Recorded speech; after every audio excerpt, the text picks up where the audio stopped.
Welcome to AHG Connects, where voices, information, and resources are empowered intentionally. Good evening, everyone. Welcome to America's Heroes Group live stream media show.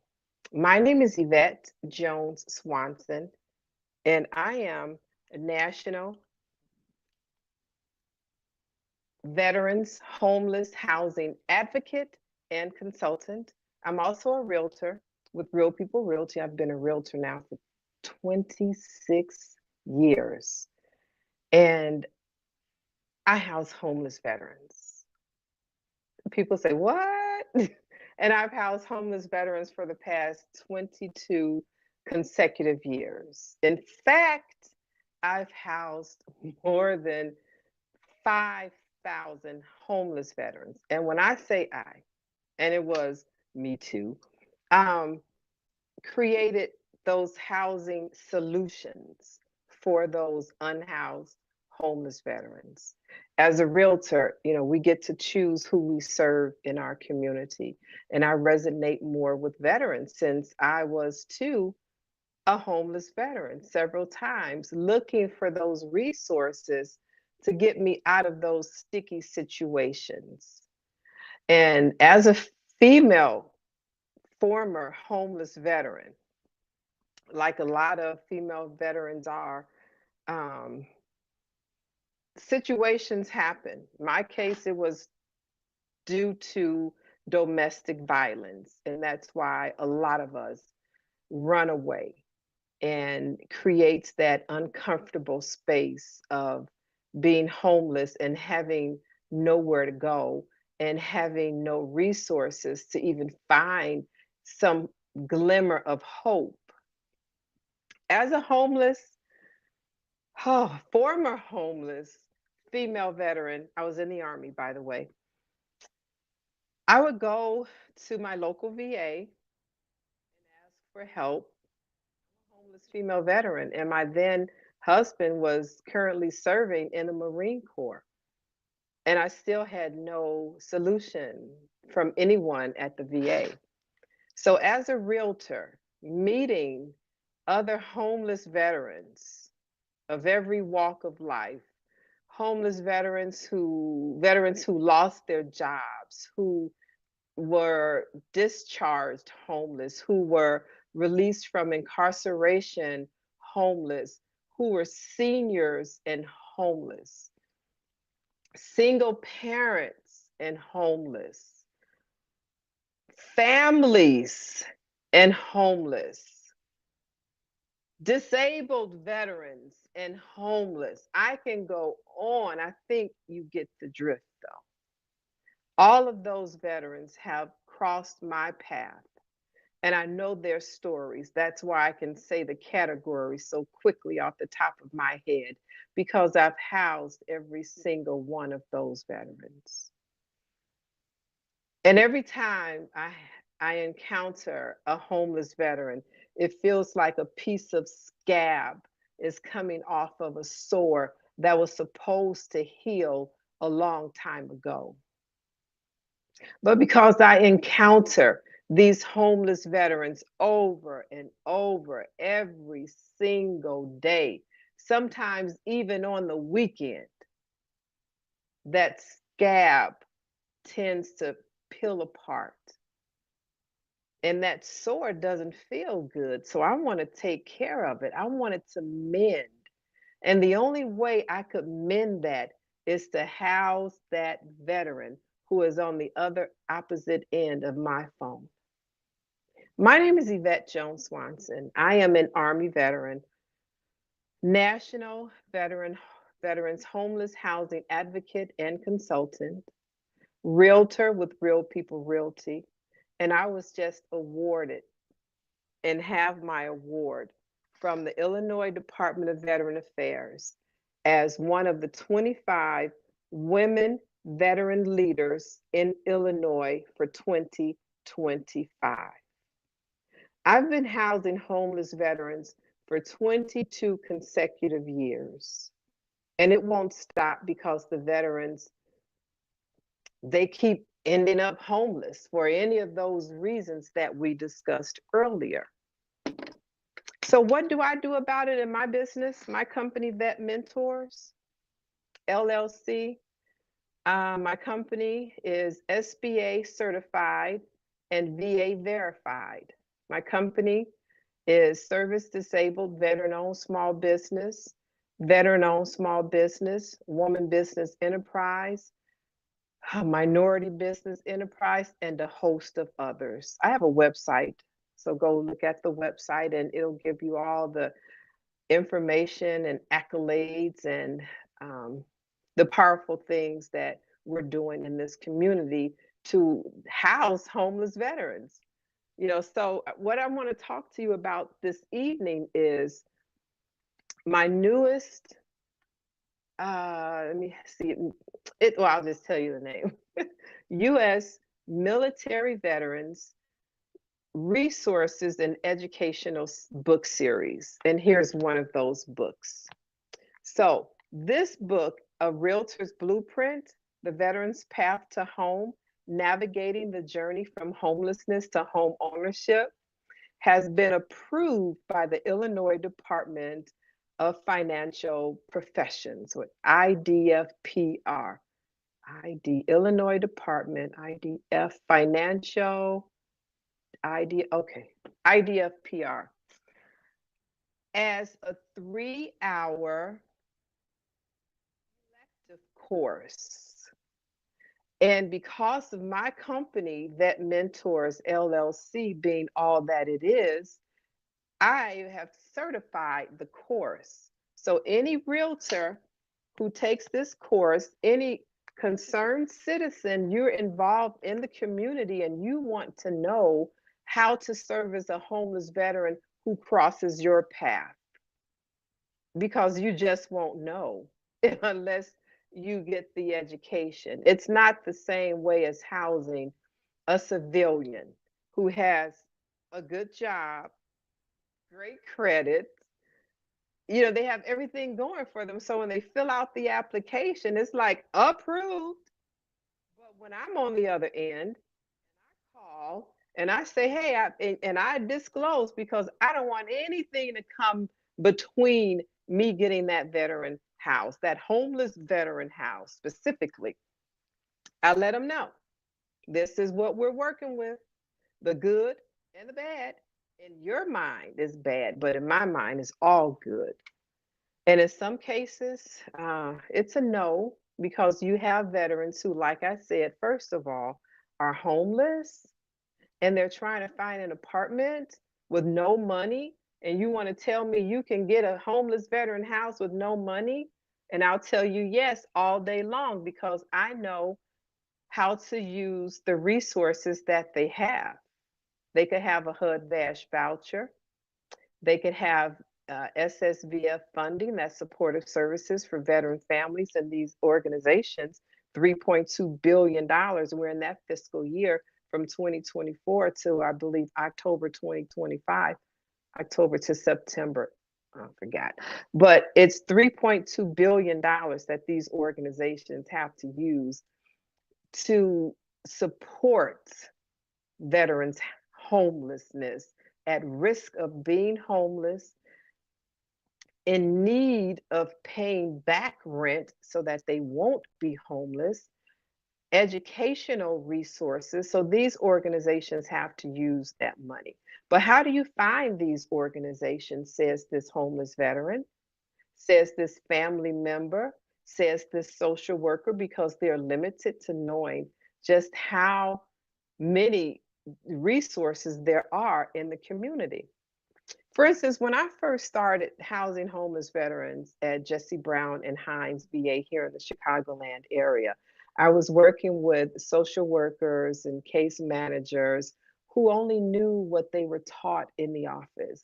And the office staff only knew what they were taught by whoever or whatever research they had to gather. And then here I come. Well, that's not enough. That's not enough to put a veteran who was homeless, living in a U-Haul facility in a vacant apartment, and he's in a wheelchair, where is he supposed to sleep? Back on the floor with his pallet of clothes like he did in the U-Haul facility? No. We need an apartment that's fully furnished or have furniture delivered before he even goes to his apartment. And that's exactly what I did. He's in a 2-bedroom condo downtown Chicago overlooking Navy Pier, the White Sox Park, Kaminsky Park is what I still call it, Lake Michigan, and just a beautiful downtown skyline. He was living in a U-Haul facility for more than a year. As a matter of fact, let me talk about my publications. I've got, I believe, 6 series publications right now. This publication, it's called Collaborative Housing Solutions for Homeless Veterans. This publication is for social workers, case managers, human care professionals, and those businesses who have storefronts that you can walk into. For instance, I asked my insurance agents, Charles Caffey. And I said, you have your insurance company right there on 87th Street. And if a homeless veteran walks in, what could you do for that homeless veteran? How could you service him or her? He said, and a lot of people would say the same thing. Oh, you give them a few dollars, see if they need anything, you're hungry, you know. No, I'm homeless. Well, this book right here, and I teach AI in all of my books. If you've never learned the skill of accessing information and just the whole knowledge of either even using AI, I teach you in this book. In all of the publications that I've written, and they're all on Amazon and also on my websites. Amazon with my name right there, Yvette Jones Swanson, and on my website, vetmentorsonline.com.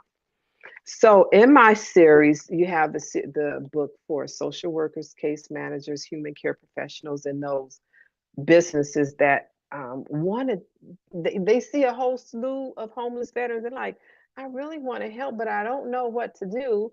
Well, this book right here will teach you exactly what prompt to use, how to access ChatGPT, what prompt to use to find the resources that that homeless veteran requires at that moment in that time. For instance, I need to put my glasses back on. We'll look in a different book because I've got 6 of them so far. So I think I just showed you 2. Finding Home. This book has a ton of prompts in it to help you help that homeless veteran. This book has helped homeless veterans as far as Washington, D.C., Hawaii, Florence, South Carolina, Akron, Ohio, Vicksburg, Mississippi. And the reason I put those cities and towns in here is because those are actual veterans who contacted me because they were homeless and they needed those resources in their town in order to access housing, number 1, to access their benefits, number 2, to access everything else in life that they're going to need to be comfortable where they're going to be living. Okay, I have written, and this will be a class as well, From Boots to Business. I love this book because it resonates everything I did as a former female veteran, former homeless female veteran, and going through that entire cycle to now having a government-backed company that mentors is SBA certified and VA verified. I'm a consultant in all of this housing for veterans, however you want to house your veterans, however you want to set up your shop, if that's what you want to do, and whatever you want to do in the veteran community. If you are a veteran, this is the course, and I teach you how to use AI as well, because you're going to need a vision statement, mission statement, business plan. Everything in this book teaches you, not just at that level, but it goes even higher, because in this course, I teach you what prompts, and you may even have other things that, hey, let me think about this and type it in, and there goes your answer. Okay, I am just elated and thrilled about a veteran's blueprint. I have been a realtor for the past 22, no, since 1996, working with homeless veterans for 22 consecutive years. And this is the very first time that I have been able to verbalize, to conceptualize what's in my brain, to bring it out and create a 3-hour approved CE course approved by the IDFPR to teach veterans nationwide how to service a homeless veteran from homelessness to home ownership. And my board here, which is the Main Street Organization of Realtors, they want to be the first to launch this certification class. And that makes me so thrilled and so excited, because if I can orchestrate the housing of over 5,000 homeless veterans, myself, and teaching and training a good 24 over the years, you can learn too where you are in your city, in your state. It's powerful getting homeless veterans housed. And as a realtor, I teach you how to control both sides of the transaction without dual agency and disclosing who you are representing. That's it. Now, there's some work involved in all of that. As you know, as realtors, we work hard. And this book also teaches realtors how to become six-figure earners, housing homeless veterans, and then sending them through that whole cycle of being homeless, through their transition, through becoming a homeowner, becoming an investor, and a business owner. We have that knowledge as educated realtors. We do. And this book will show you exactly how to do that. Finally, but not quite, this is within the series, the U.S. Military Veterans Educational and Resources book series by Vet Mentors LLC. And I also have a publishing company. I write the books and also publish the books. DBA Vet Mentors Publishing. So I got a call from a veteran in Atlanta, Georgia. I'm like, ooh, oh, y'all got some veterans down there.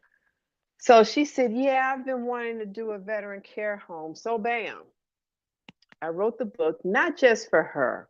She can go on and buy the book on Amazon or on my website, vetmentorsonline.com, and get all the steps from A to Z in this book. Even if you are in any state and you want to do the same thing as to open up a veteran care home, you can get the book too, because I also teach you how to use AI. So the same questions, the same prompts for Atlanta, don't say Atlanta. Just say whatever city and state you're in. I'm like, this is a powerful bit of information. And the reason let me show you this too. I'm in therapy. Yes, as a veteran, I am service connected disabled at a 90%. And at 90%, that came with some injuries, it came with some mental, it came with some physical, it came with some sociological, it came with some things that I needed to work out. And in working those things out, I'm in therapy. And I want to remember what my therapist and I talked about the week before. So I'm like, I have papers all over the place and notebook, which notebook did I put it in and that sort of thing. So I created Brave Reflections, a journal for veterans in therapy. That's this publication right here. So if you have therapy, then this is the publication you want to get because it allows you to write your therapy notes, your SMART goals. That's what we have to do. How are you feeling today? And then you have things to follow up on within your SMART goals, and your therapist is like, okay, I see you next week. You want to go back to that meeting that you had, that appointment that you had with that therapist, and work on those SMART goals. So come next week, you have something to talk about. You might have did your best, and that was good enough. And you write it down, you document that in your journal, and you can assess how far you're coming every single meeting that you have with your therapist. The third edition, Veterans Buying Real Estate Guide for Today's Market. This book right here teaches veterans how to use your VA loan, how to correct your credit if it's all, you can't get a loan yet, how to access your loan so that you can use it over and over and become an investor and a business owner and go back to the community and house even more veterans. Yeah, that's what this book teaches you right here. And all of my publications are on Amazon and my website. I want to thank you all for stopping by this evening. It really means a lot to me, and also to our organization and to our family of veterans who um, they rely on us, especially the ones who have gotten out of situations. They rely on us to come back and share what we've gathered. We can't hold it's too much for us to bear. So we have to share. You know, we appreciate that. I was a homeless female veteran and I had no services. One woman was nice to me and told me, "Oh, the YWCA in Evanston." And that's where I stayed until um, this girl, my roommate, came in. She was a security guard, and she carried her weapon, and um, I was scared, and I'm like, I've never been shot before, so I'm just going to have to go back home to the abuser, and I'm pregnant at the time. And I told them that, and they said, "Well, we don't have any place else for you to go, so if you make a decision to go back home, just be careful." And I went back home, and he was abusive again, and I lost my baby. I was pregnant with a baby girl, and she will be honored because the houses that we build for female veterans who are in a homeless situation, at risk of being homeless because they have nowhere to go if they are in a battered and abusive situation, if they're in any type of situation where they don't need to be, then they'll be welcome at the Lydia Juanita Maria Transitional Housing Home for Female Veterans. Yeah. So that's my first thing to do. And we will be starting up our workshops again, but this time the workshops, oh my God, they are phenomenal. We have the opportunity to build new homes for veterans. We have the manufacturer who can build offsite, and we have an investor. We just need the land. We just need to say, yes, we want to build. We started a project in Pembroke Hopkins Park last year, and that takes a lot of money. Now, stay tuned for our next show, which is at 5:30, please, because it is going to blow your mind. I do veterans housing and programming. My partner who's coming on, he does the contracts and the procurements. So, and I tell people this, you want to do veterans housing, okay, what you want to do, because you just can't have veterans come live up in your crib and do what? And do what?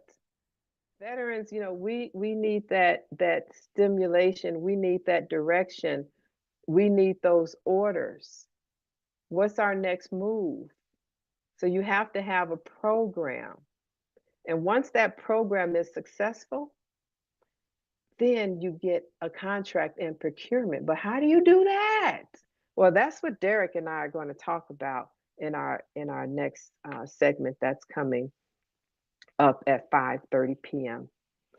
So stay tuned. And then after that, we have an after the show wrap up on my YouTube channel at my name, Yvette Jones Swanson, Vet Mentors LLC.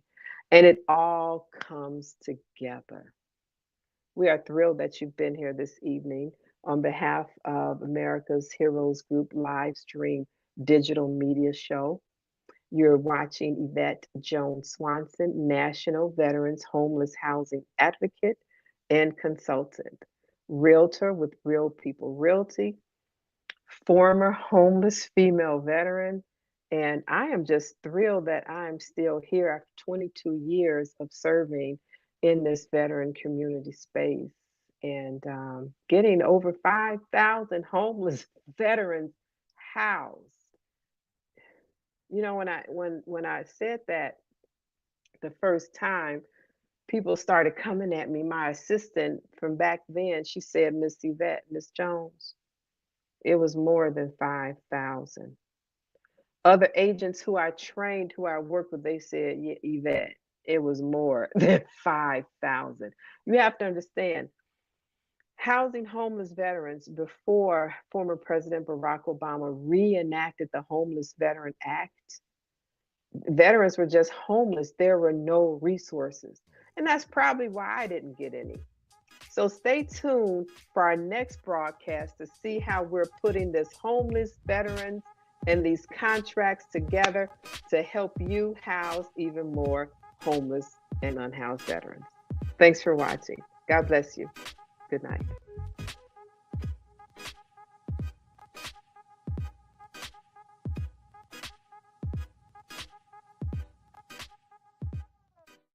Welcome to AHG Connects, where voices, information, and resources are empowered intentionally.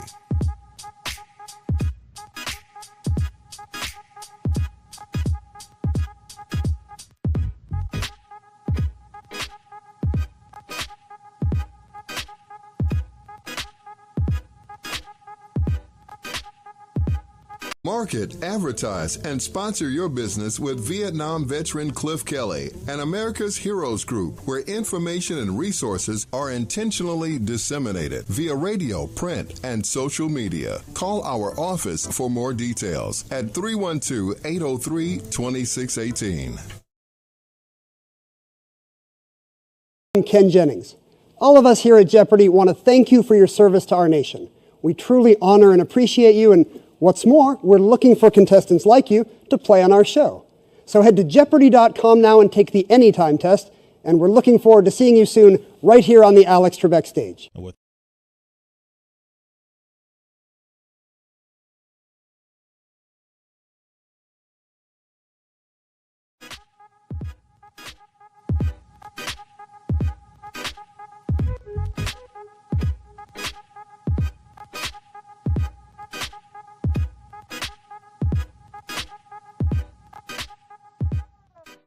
Welcome to AHG Connects, where voices, information, and resources are empowered intentionally.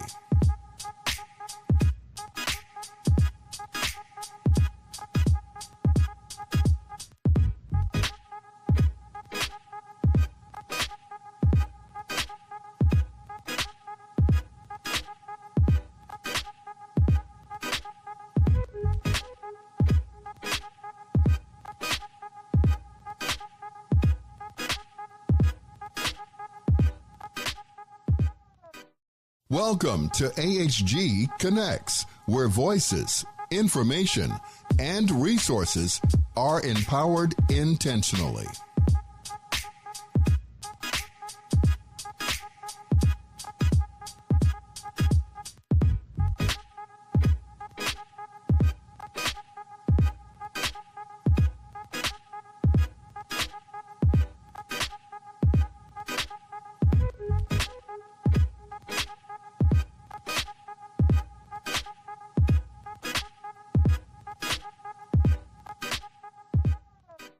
Welcome to AHG Connects, where voices, information, and resources are empowered intentionally.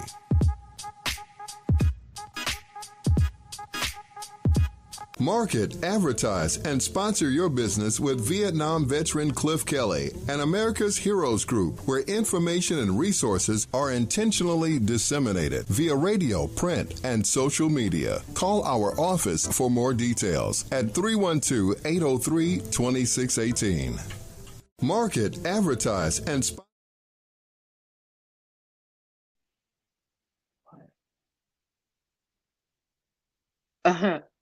Hello, we're back. My name is Yvette Jones Swanson, and I am your host for this evening. Good evening, and welcome to America's Heroes Group.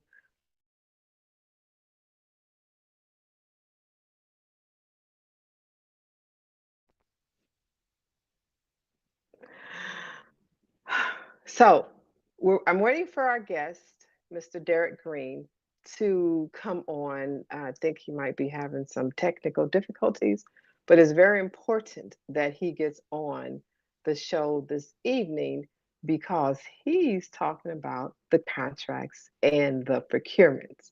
I can talk to you till I'm blue in the face about housing homeless veterans and the different types of housing that they need and the programs that can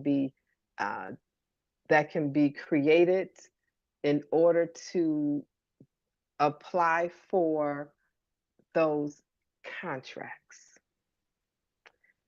And hold on one moment. I really didn't want to do this, but people are asking me where our guest is, and I want to make sure he has the link. My apologies.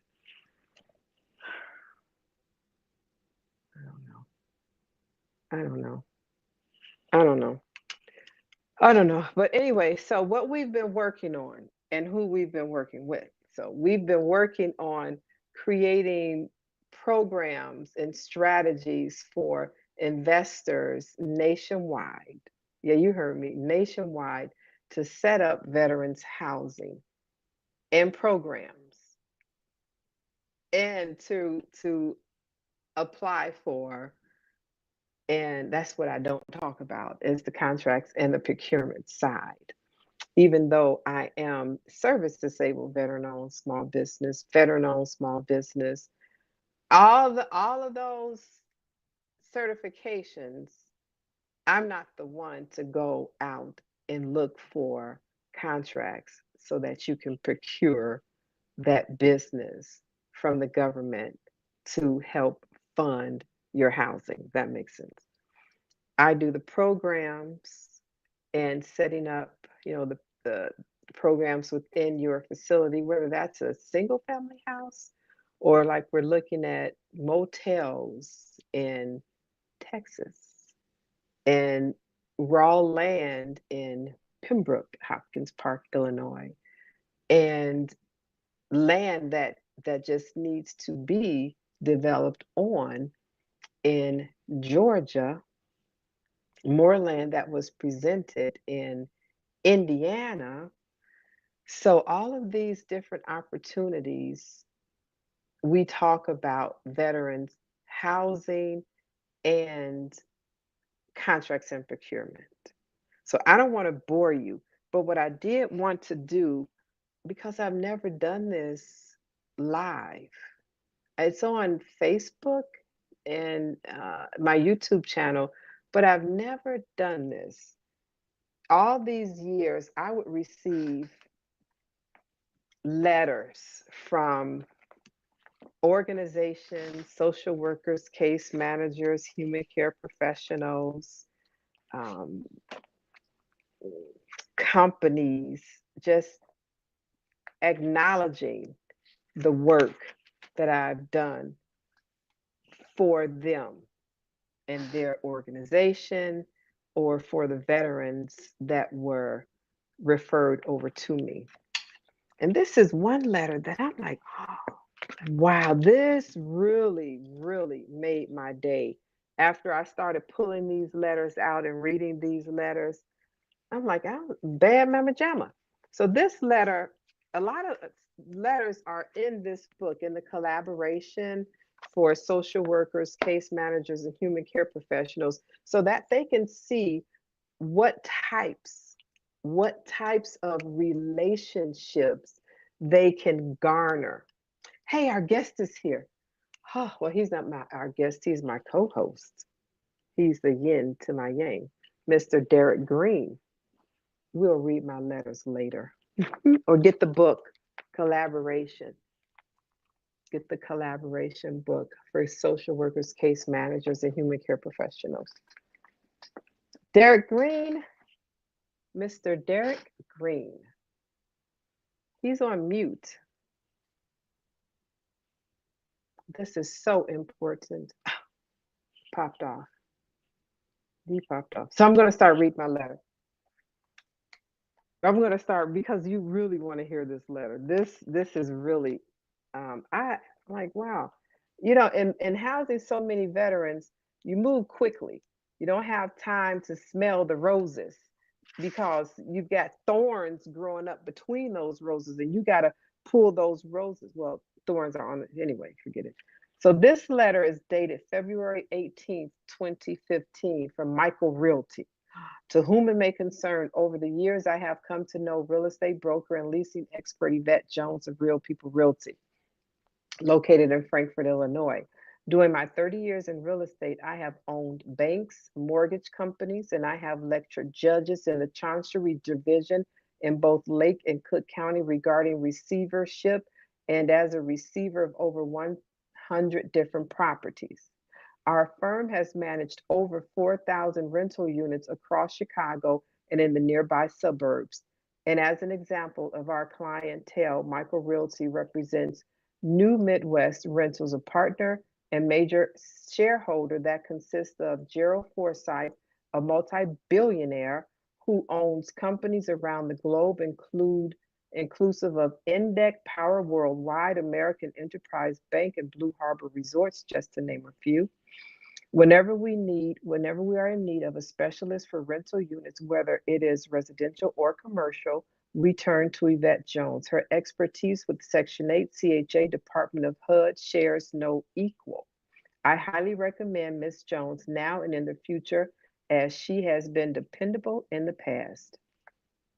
I'm like, that was amazing. And I would get these letters because I would ask, hey, you know what? I need a referral letter. I need a recommendation letter. I need a thank you. Have I serviced you well enough where you can say thank you to me and write it in a letter? And I'm so glad I did that. I'm so glad I did that because it shows me just how far the reach has been over the past 22 years in housing over 5,000 homeless veterans. I hope we have him. Bishop, hello. Good afternoon. Well, good afternoon. Please introduce yourself. You're new to me. I didn't know you were coming on my show this time. I was supposed to be in the waiting room, but I'm happy to hear about what you're doing in terms of housing. I am Bishop Rene Soule. I reside in Hammond, Louisiana, and I am a military brat. My dad did 31 years, 6 months, and I have worked extensively with veterans here in the Deep South, assisting them with moving from military to civilian life. And so happy to hear what you're doing. Excellent. So I am Yvette Jones Swanson, National Military Veterans Homeless Housing Advocate and Consultant. My business, Vet Mentors LLC, is SBA certified and VA verified, in which I've orchestrated the housing of over 5,000 homeless veterans, and still to this day, we're still housing them.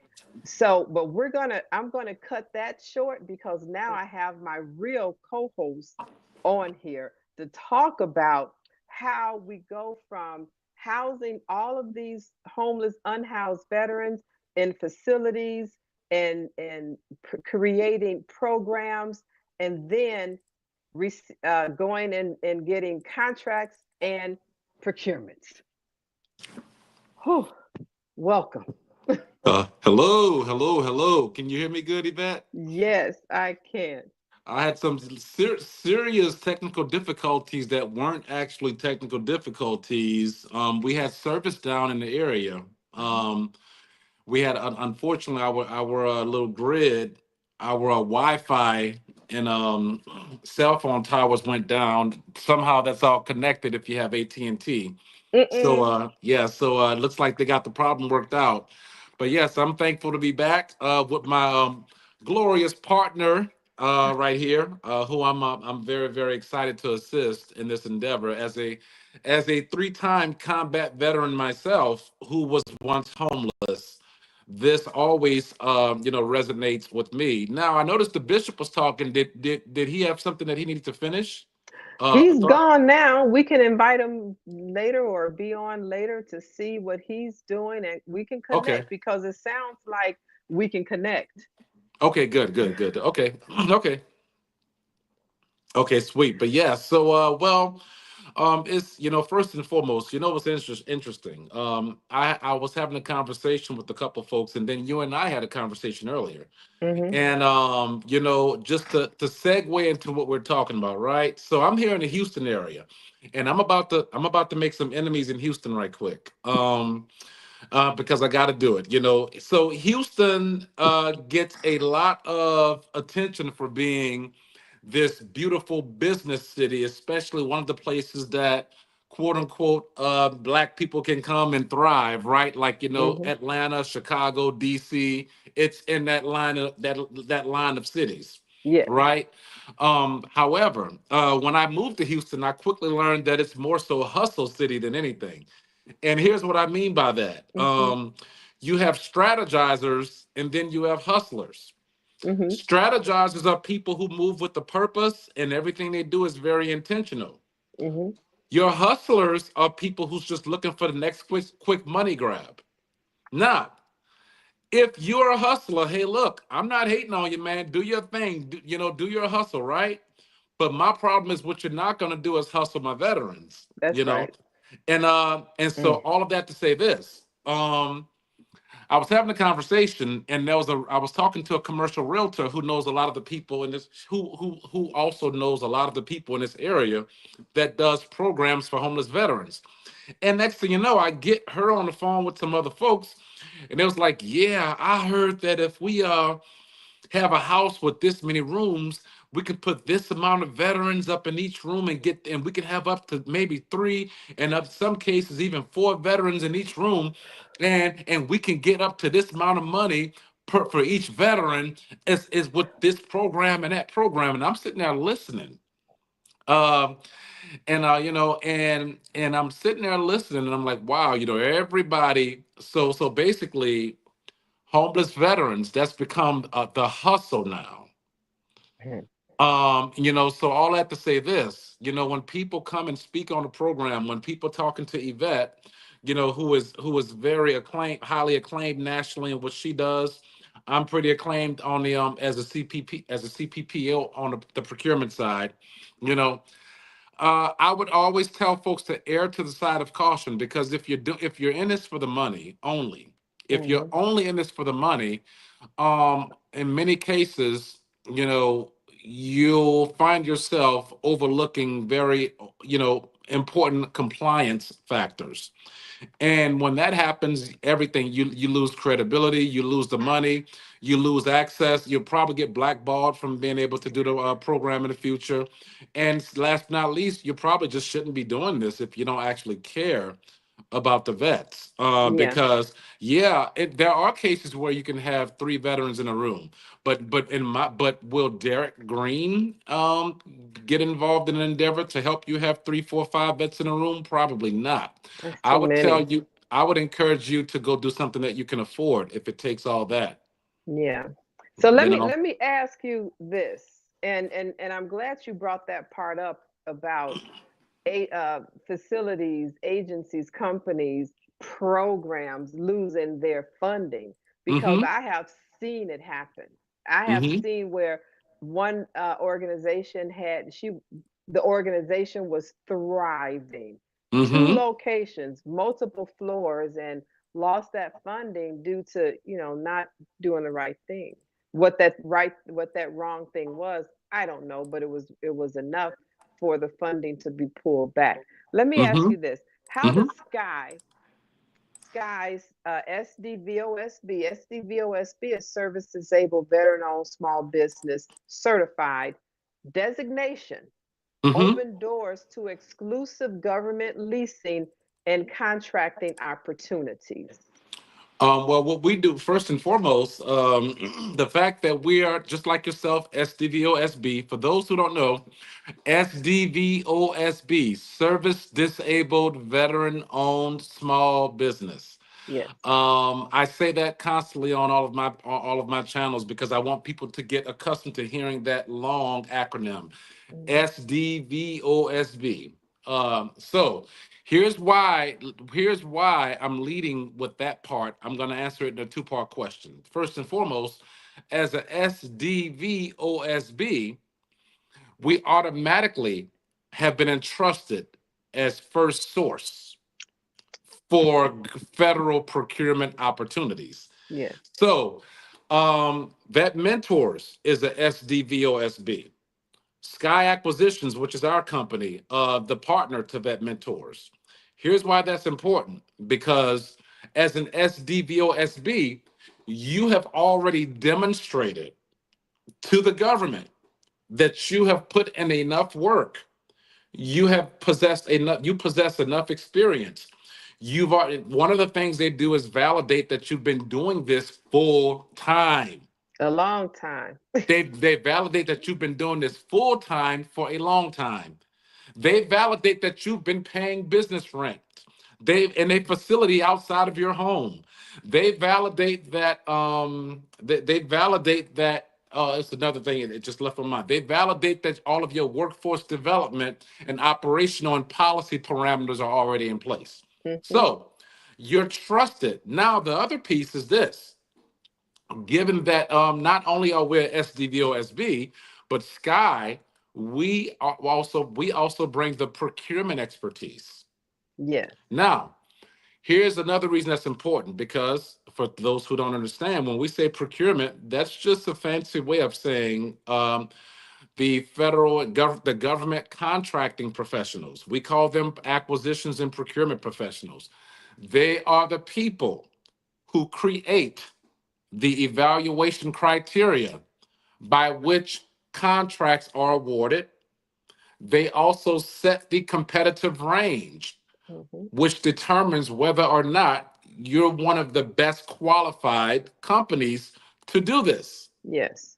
So when they are working with other people who also have the same procurement certifications and credentials that they have, such as myself, for them, that's less work that they have to be concerned about from a compliance standpoint when Hmm. it comes down to answering incidentals.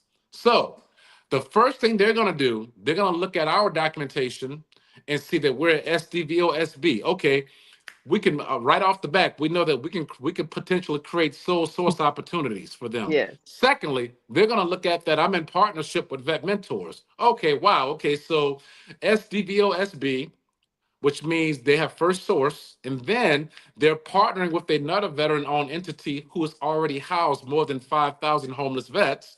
Then, last but not least, they also have the procurement expertise, which means we don't have to stress when it comes down to understanding when it comes down to ensuring that this entity understands how to properly handle incidentals. Mm-hmm. Because one thing that you're promised with every government program and every government contract is incidentals. Mm-hmm. I Well, promise you that we can I talk promise you. about that later because that gets into even more conversation.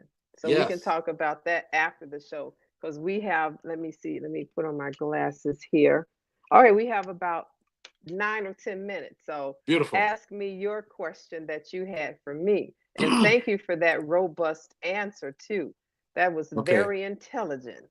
It was And I'm sure a lot of people didn't understand what you were saying because of all that education and all that knowledge you have and all that experience. You've been doing it so very long that the layman's term just won't do it. This is a right. professional business, and you have to understand the acumen behind it.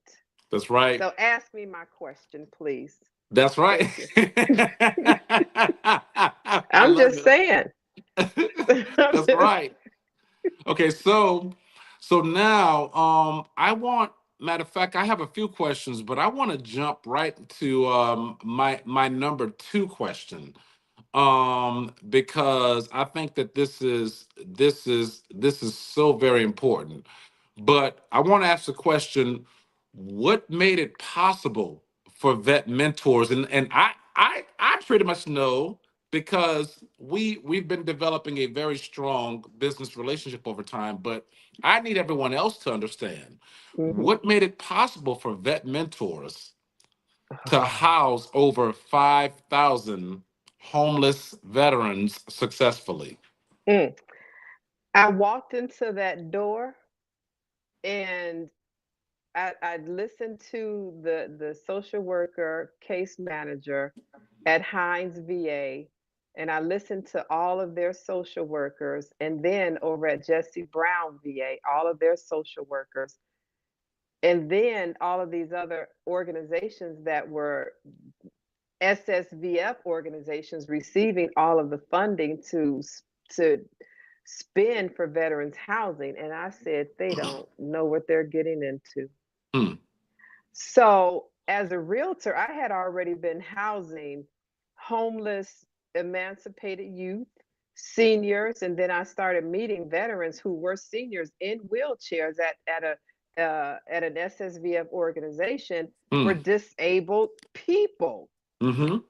And they had me coming in speaking to them, and I, by me being a realtor already working in the rental space, I was a property manager of over 633 units for one company, but I had developed relationships with a lot of other commercial residential owners who Mm-hmm. had hundreds. I just read a letter. One of the letters, he stated he had 4,000 units, and anytime he had a Wow. vacancy, he would call Yvette.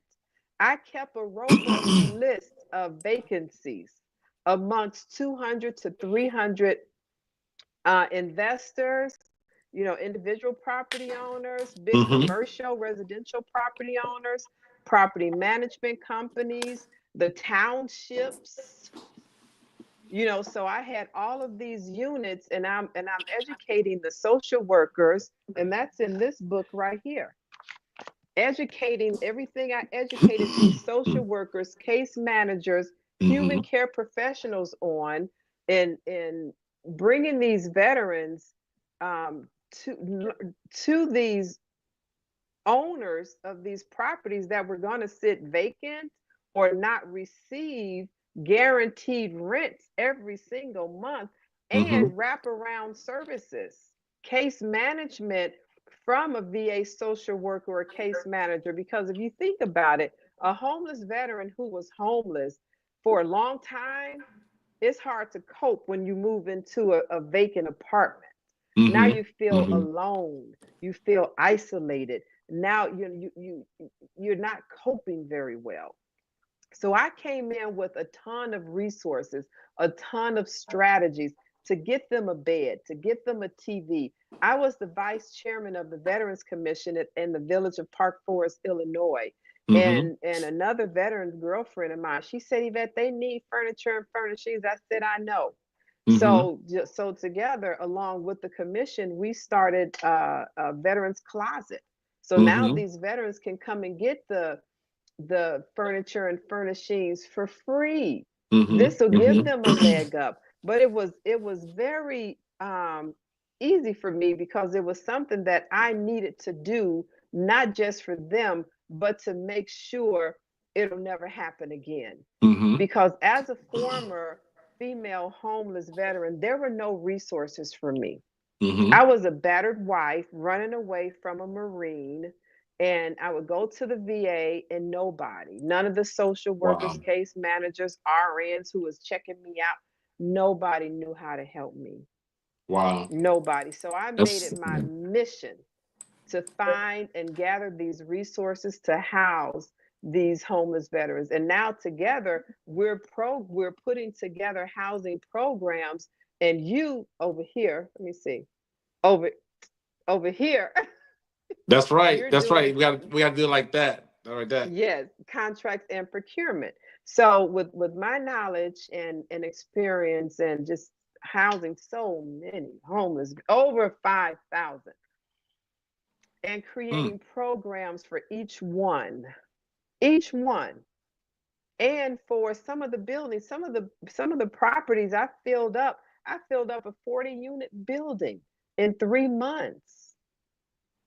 And if Yes. we had a Derrick, that could have he could have helped you acquire a contract for procurement with the government. Anyway, Yes. it's just a lot that we can do in this community serving our veterans. But I had to house them because nobody housed me. Yeah. You know, you just said something very powerful. How much time we have? We got about three None. The minutes. music is playing right now. So Oh, let's thank okay. Okay. everybody Okay. and join us on Yvette Jones Swanson YouTube for the after talk. And we will be back on the third Wednesday at 5:30 p.m. Don't quote me, but you'll see my picture. We'll be back, Derrick and I. Where's my finger? This way. So housing veterans and procuring contracts. Yes. Welcome to AHG Connects, where voices, information, and resources are empowered intentionally.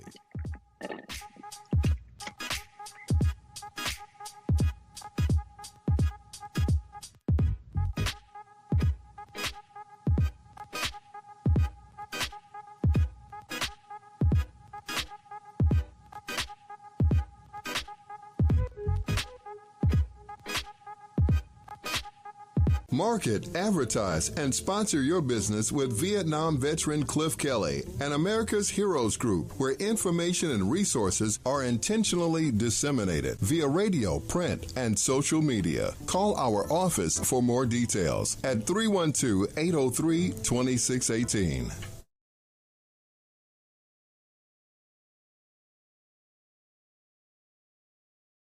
I'm Ken Jennings.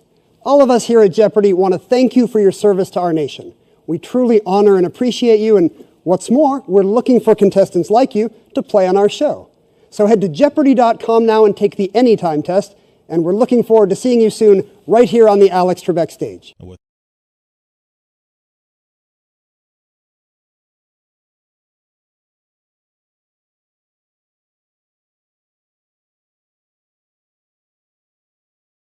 Intentionally.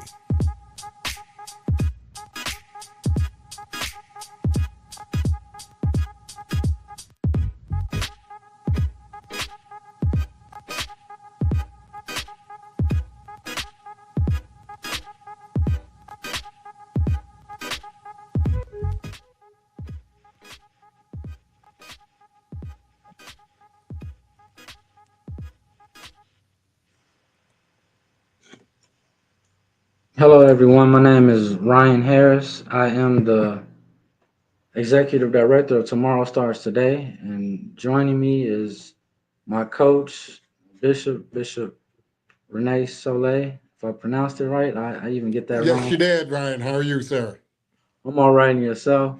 Doing well this afternoon. So, well, Bishop, we're on here to talk about what we do, why we do it, and how we do it. Um, I would like for you to go first, sir, if you don't mind.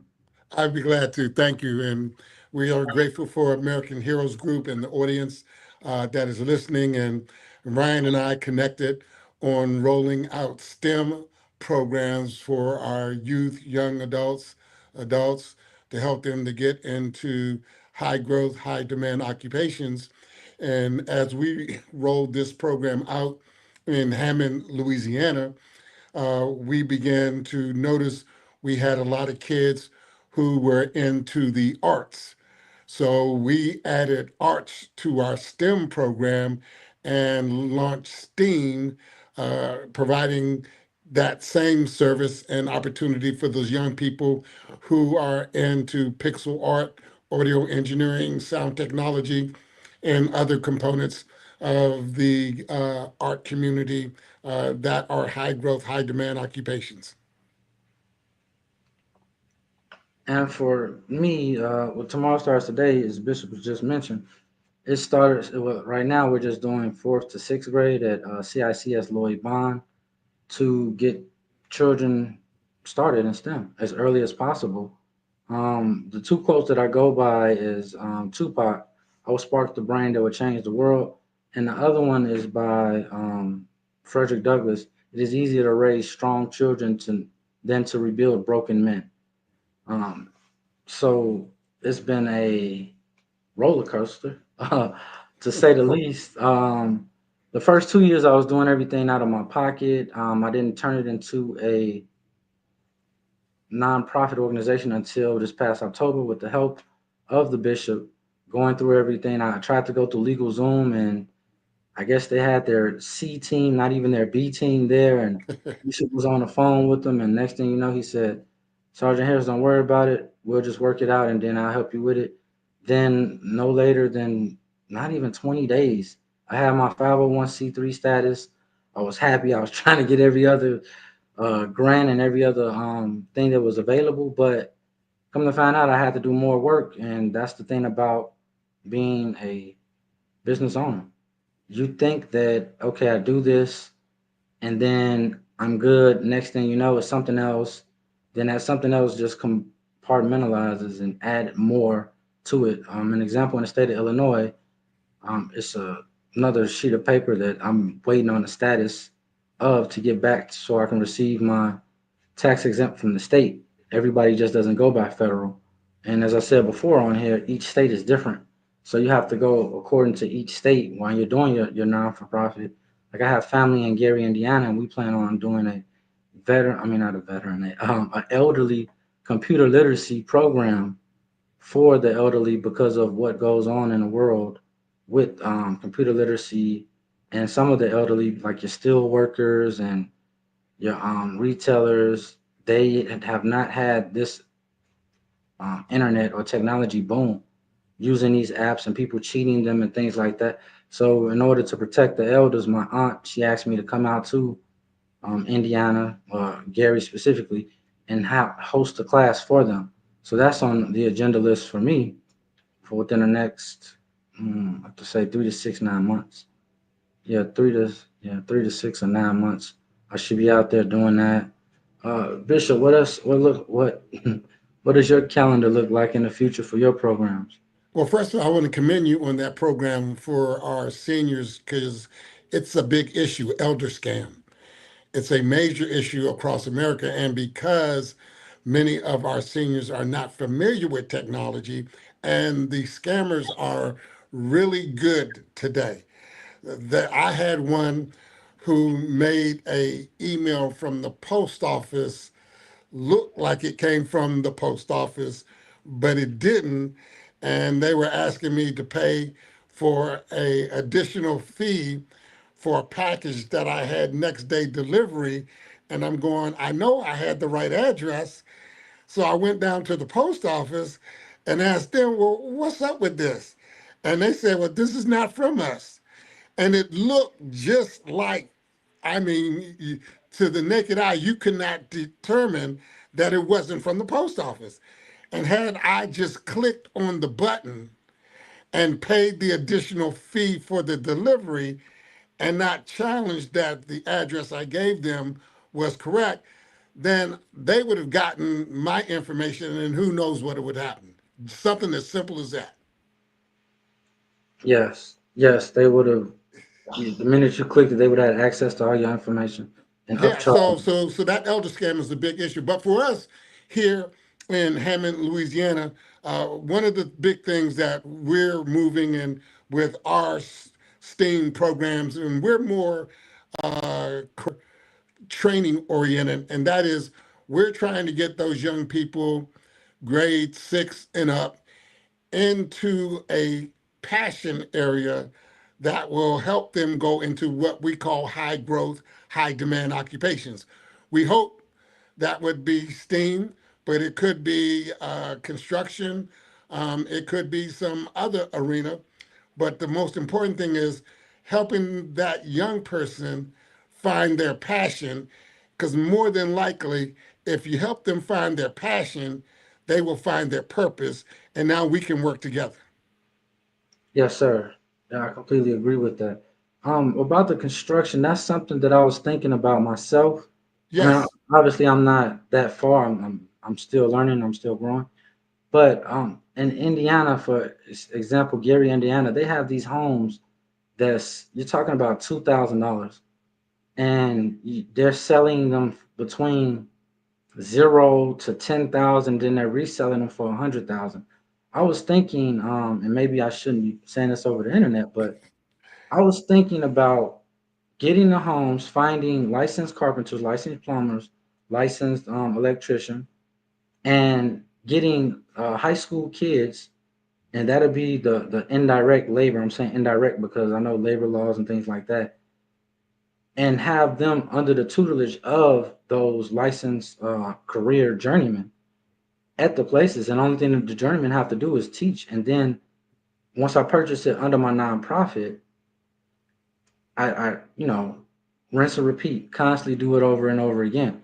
And then that goes into the housing of the veterans, that goes into housing of the single parents after the house is completed and things like that. What do you think of a program like that, Bishop?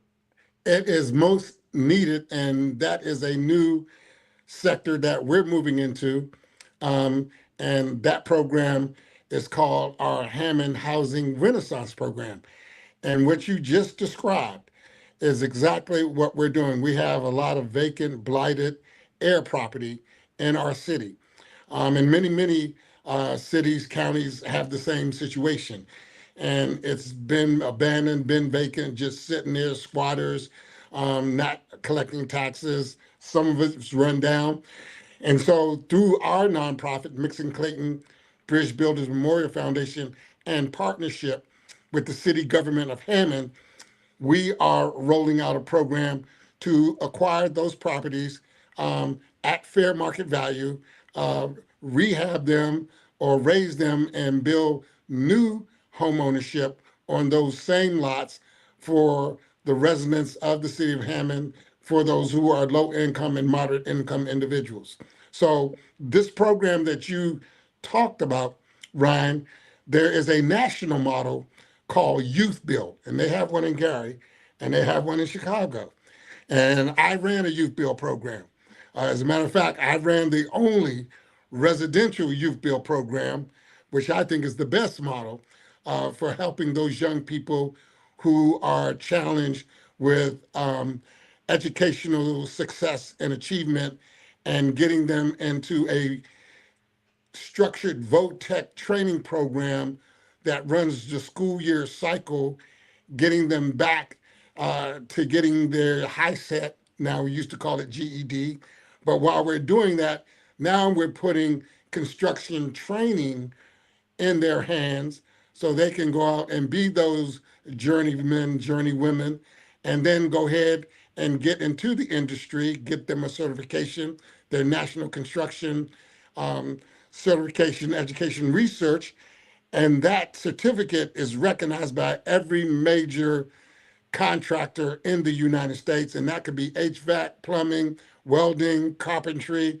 And now they're on their way to not only a great career, but that particular career can roll into them creating their own business.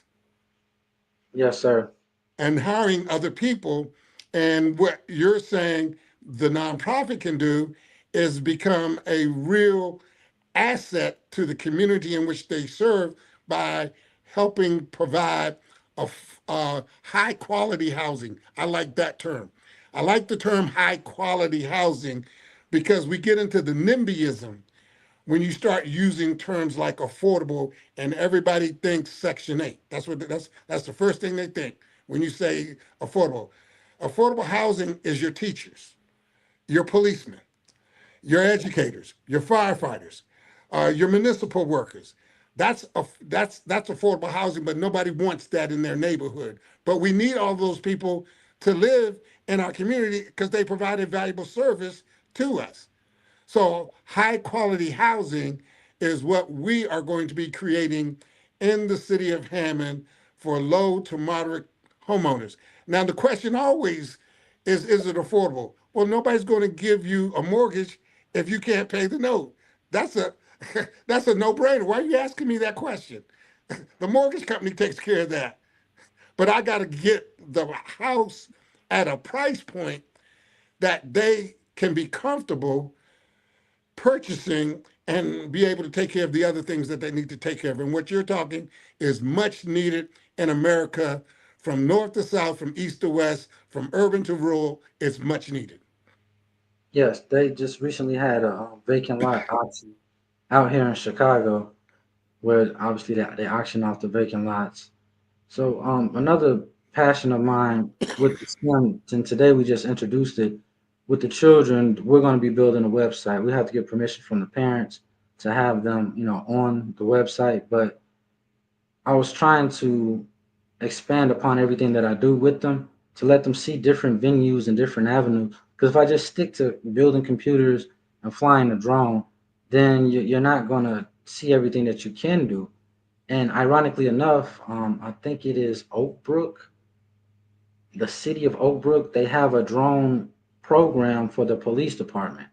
So I'm trying to get in contact with them now and take the kids to see how they're using the drones there outside of just recreational use or shooting videos, and in this case with buildings, so the children can see more of it. I believe in exposing them to everything positive so they can pick their route. Similar to what you're saying, even though I offer this, you might be good at this. So let me Right. offer you this too. So then this way you have a full service. And even if you think you're good at this and you are, but you like this better, you can come back to this program with no problem.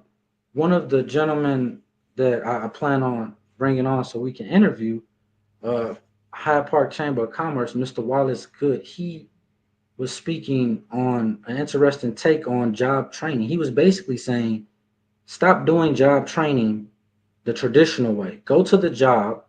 Let's say, for instance, Mixon-Clayton. Find out exactly what Mixon-Clayton wants. Then train them to the Mixon-Clayton standard, not the generic. This is what they have on the website for the job. Then you just train them to that. And when they get into Mixon-Clayton, it's completely different than what's advertised on the website. So I'm really going to try to get Mr. Wallace Good on here because the way he was breaking that down, it was just amazing. I never thought of it that way. And an example that he gave was they were doing job training for the youth, and he made them do a double shift. So now you're doing a double shift. You're in Chicago. It's public transportation. You got to figure out how to get home. And everyone that they put through the program, they stayed at those jobs. Most job training, they train them on a job. They train them how to do a skill, not that particular job, but a skill. And once they train them how to do the skill, they get a job. And then within 6 months, they quit. And Mr. Good, he was saying that everybody they stayed with those companies because he prepared them for what was to come. And he was talking about how a single parent they wouldn't be able to, get a babysitter in time, or if the job's telling them you have to work a double shift. So the services that we are providing is needed, and it makes you feel better. Earlier on, someone was saying, don't do it for the money, do it for the purpose, in so many words.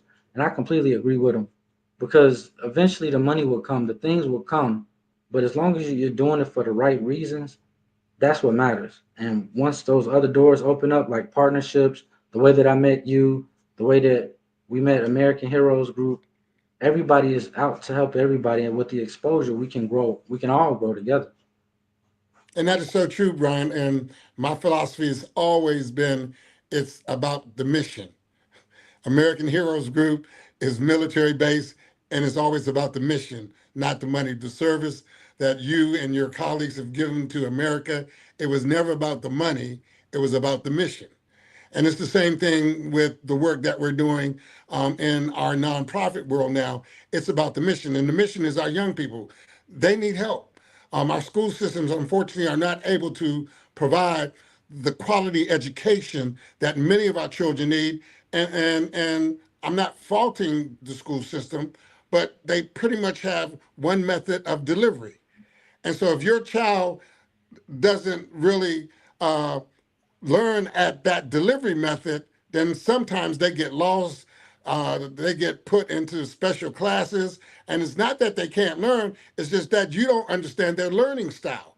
And you can't adjust your delivery to meet their learning style. So now the kid, is just not focused because you're on two different tracks. And then also we have to understand today our youth are dealing with a lot of issues. I mean, there's a lot of drama and trauma in family. And, we want to know why this person is acting up, or we don't try to find out why they're acting up. We just go and give them punishment, not discipline. There's a difference. We punish them because they did wrong, but we never find out the root cause. Maybe there's something going on at home. So maybe there's something going on in the classroom. They're, bullying and all that. These kids are dealing with a lot. Okay. And I'm not making an excuse for them. I'm just understanding their world. Because if I'm going to help them, I have to understand their world. I'm an older guy, as you can see. I got gray and you still got black. Okay. But I understand one thing. And as I ran my VOTEC training program called Youth Build, we were successful because my staff, myself, we all connected with those young people right where they are. And then we said, okay, let's do better. That's part of the agile methodology. Agile is in the DevOps. That's what they use. What for the developers?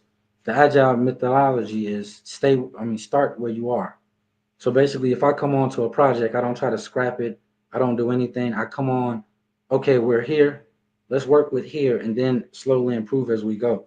That's one of the teachings that they teach with the agile methodology. So So that is that, and that's what we need to do. We need to have a conversation with our young people who are coming through our programs, and so we don't offer. We don't begin with we do this, we do that, we got this, we got that. No, no, no, no, no. You need to tell me where you trying to go. What do you want to do? What do you like to do? And then I got to look at my toolbox and see what I got in my toolbox that can help you get to where you want to go. And if I don't have it, then I reach out to my partners, because you got to have partners in this work. You can't do it by yourself. And I don't even try. So if I don't have it and can provide it directly, then I reach out to my partners and I ask my partners to come and help. And we together work with this young person to get them where they want to go. yeah, that's absolutely true. But sometimes you don't have everything, but just because you don't have it doesn't mean you can't find someone that doesn't. I mean that does have what they need. And then part of the coaching as you put it, is sticking with them throughout the process, sticking with them throughout life. Yes. And that's the other part that, some schools, they cannot do all of the time, especially in the protection of the teachers. You have someone that's been teaching. An example would be John Marshall Harlan. I went there first before I transferred to Julian, but long story short, my mother went there. The gym teacher knew my mother. My mother is 30 something years my senior. So that alone, it showed, the family tree going through that school. And with the children that we help and we teach and we guide, it's okay for them to know that, hey, we're still here. The number hasn't changed, the address hasn't changed. If you need me, if there's anything I can help you do, then I'll help you with it. But first, you have to be willing to help yourself. And once they get that, then they can go. And the example that you was given about knowing each kid's talent and things like that, it reminds me of sports. Deion Sanders, perfect example. He spoke about Travis Hunter being his best player, and Travis is going to be Travis, but I need you to be you. You don't have to be Travis. You can be you, and that's perfectly fine. And we can win like that. Right. And the way that he speaks on it is just so empowering. And he's just speaking on basic team, knowing your strengths, knowing who you are, you can do a lot. But that's the problem with the youth. They don't believe in themselves.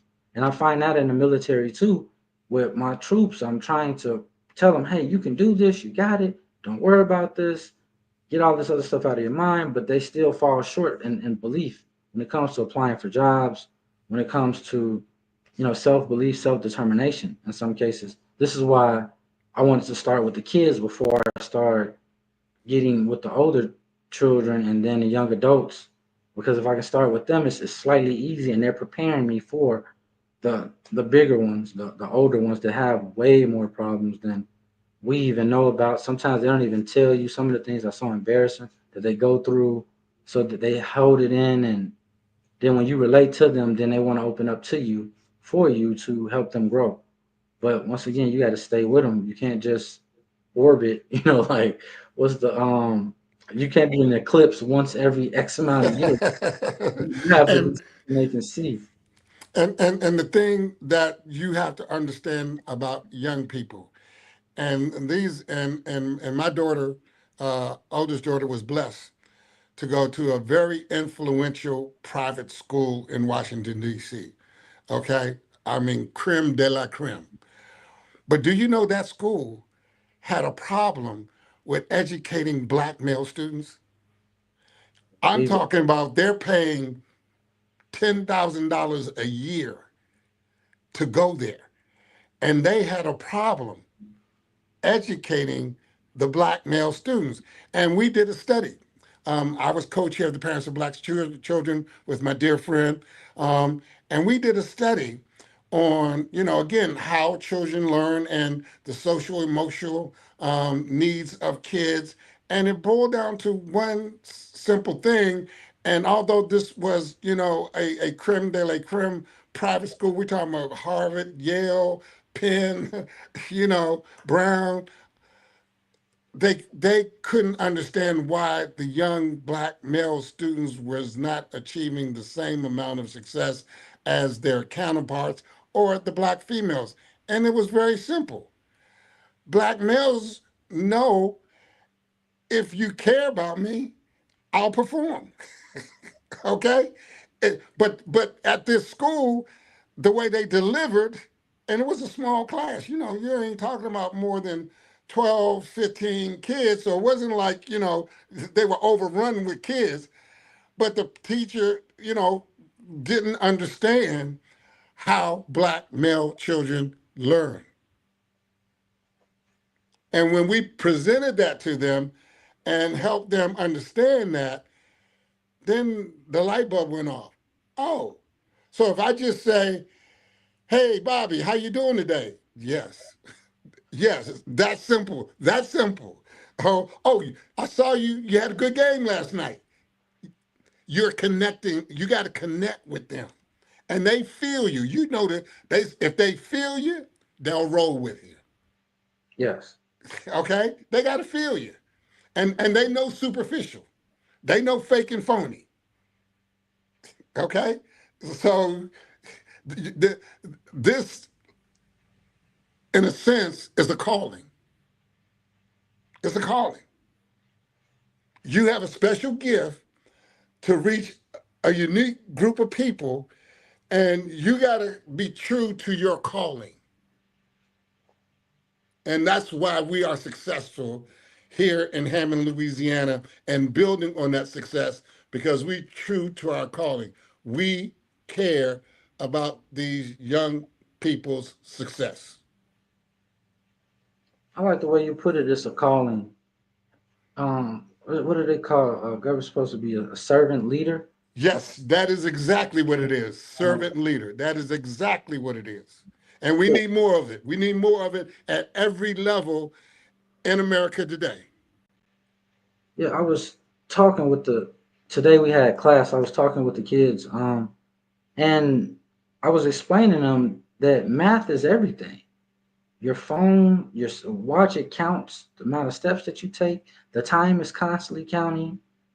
The size of your jacket, everything is math, but you all are not taught in a way that seems interesting to you.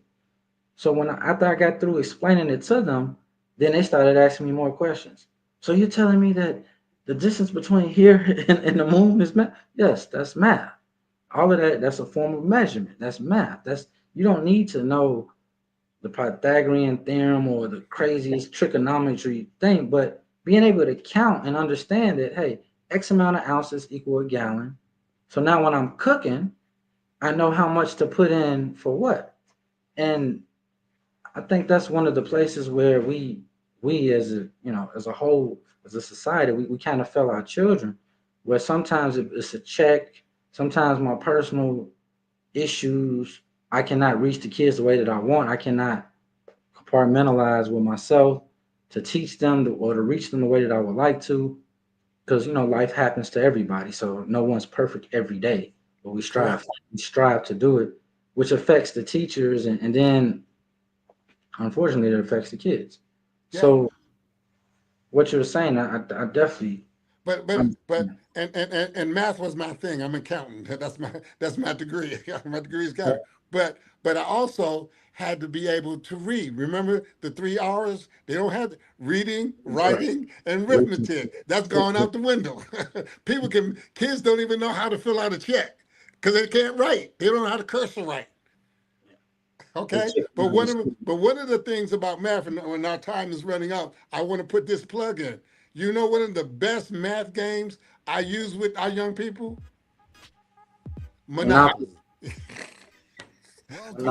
You can't get more real than Monopoly. Where voices, okay? Information, and you buy property, you buy houses, you land on somebody's property, you got to pay, okay? And you got to plan, Monopoly is real finance in the real world. So we can take fun things like that and help our kids move that to the real world. So it's just making it a way for them to grasp it, that they relate to it. So I hear the music getting ready to come on. We got a couple minutes. Yeah.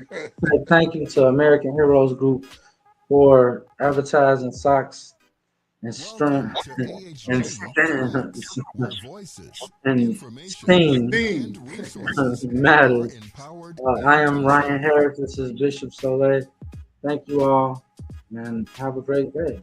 And we appreciate you all listening in, and please reach out to us. We're here to support you and what you're doing in your community. Thank you, Rudy.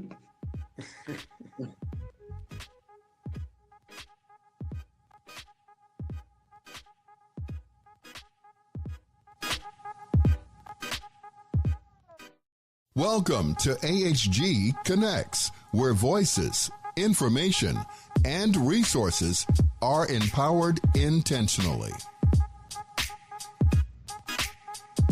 Market, advertise, and sponsor your business with Vietnam veteran Cliff Kelly and America's Heroes Group, where information and resources are intentionally disseminated via radio, print, and social media. Call our office for more details at 312-803-2618.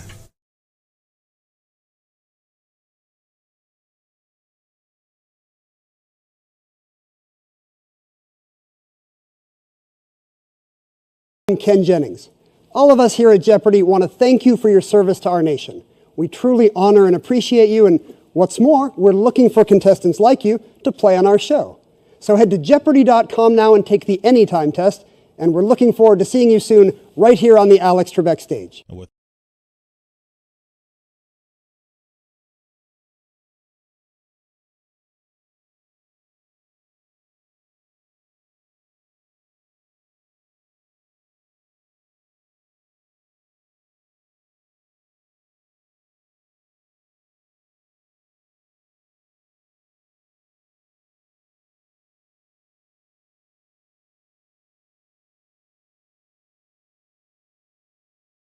X, where voices, information, and resources are empowered intentionally.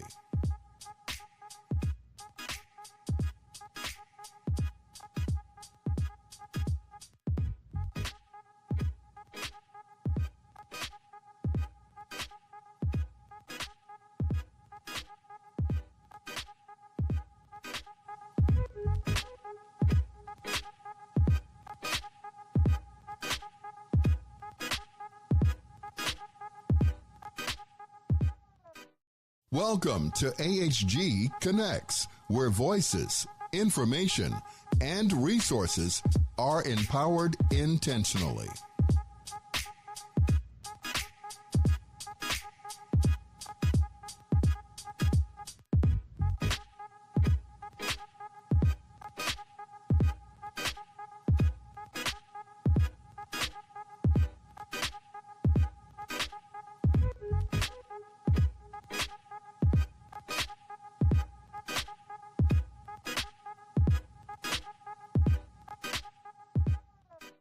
Welcome to AHG Connects, where voices, information, and resources are empowered intentionally.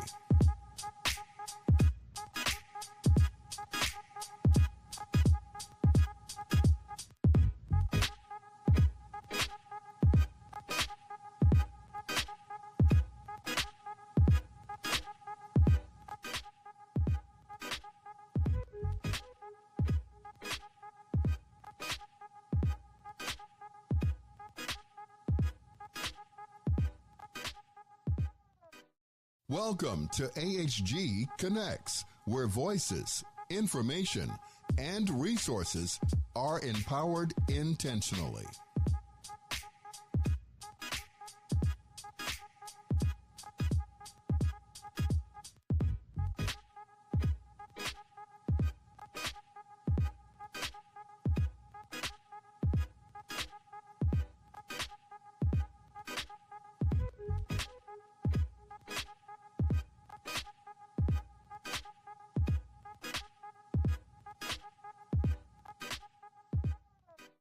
Welcome to AHG Connects, where voices, information, and resources are empowered intentionally.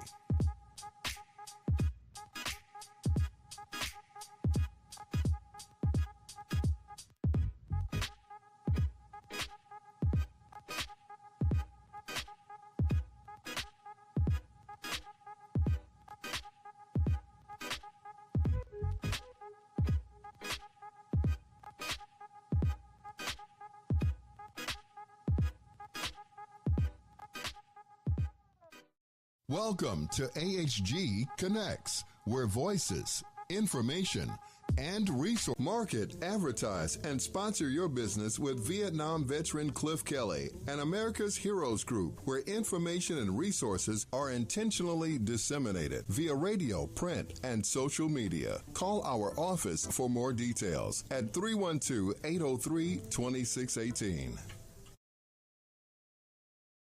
G Connects, where voices, information, and resources are empowered intentionally.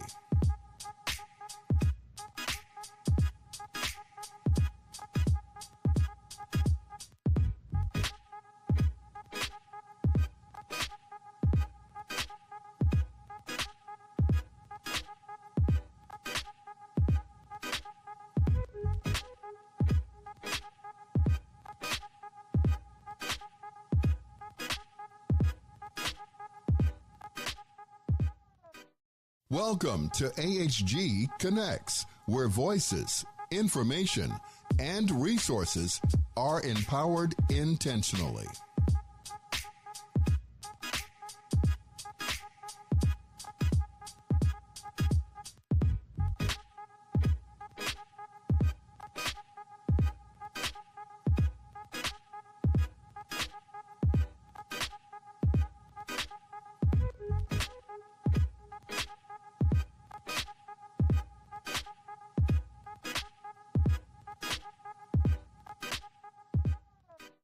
Welcome to AHG Connects, where voices, information, and resources are empowered intentionally.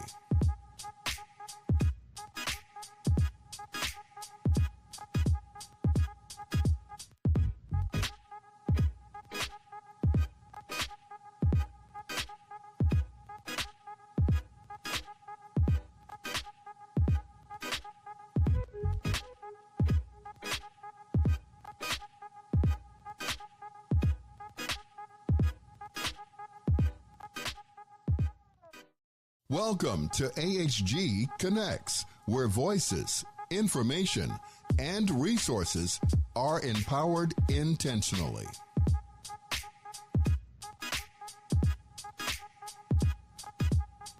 Market, advertise, and sponsor your business with Vietnam veteran Cliff Kelly and America's Heroes Group, where information and resources are intentionally disseminated via radio, print, and social media. Call our office for more details at 312-803-2618.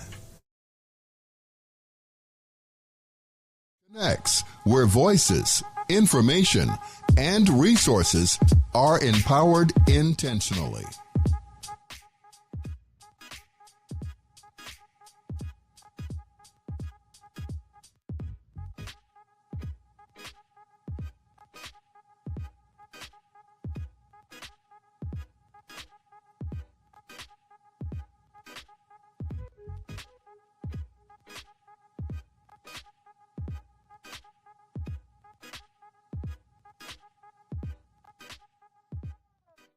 Welcome to AHG Connects, where voices, information, and resources are empowered intentionally.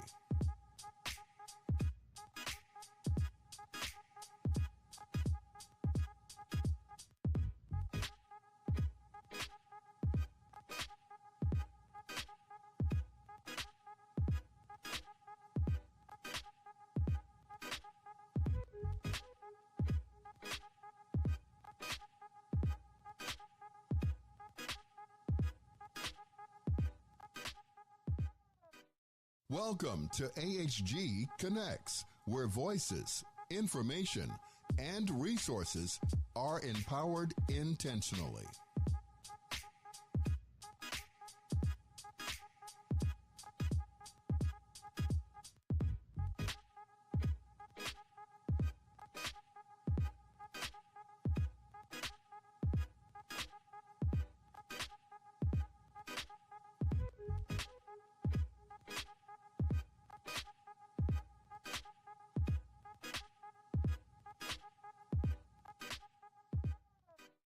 Welcome to AHG Connects, where voices, information, and resources are empowered intentionally.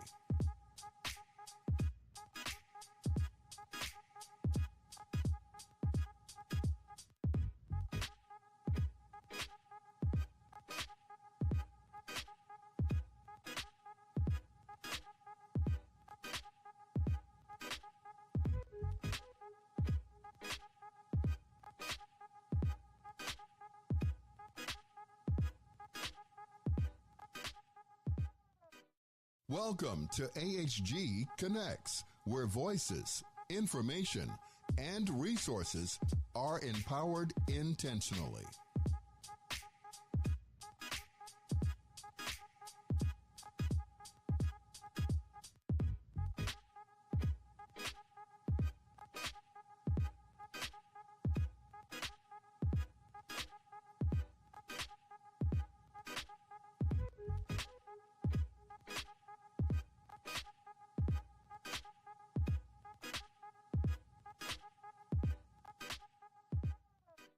Welcome to AHG Connects, where voices, information, and resources are empowered intentionally.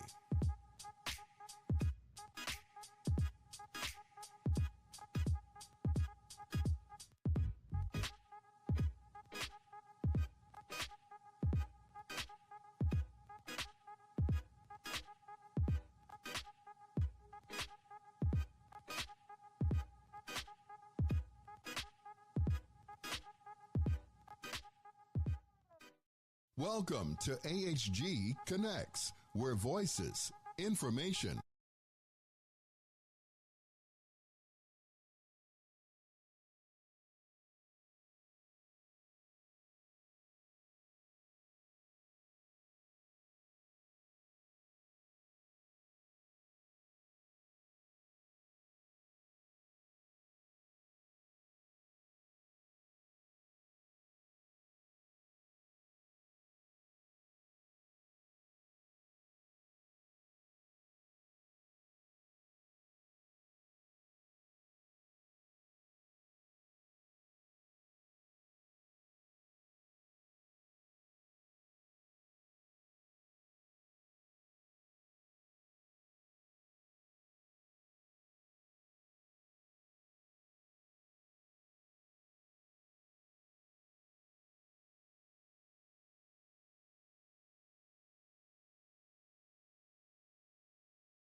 AHG Connects, where voices, information, and resources are empowered intentionally.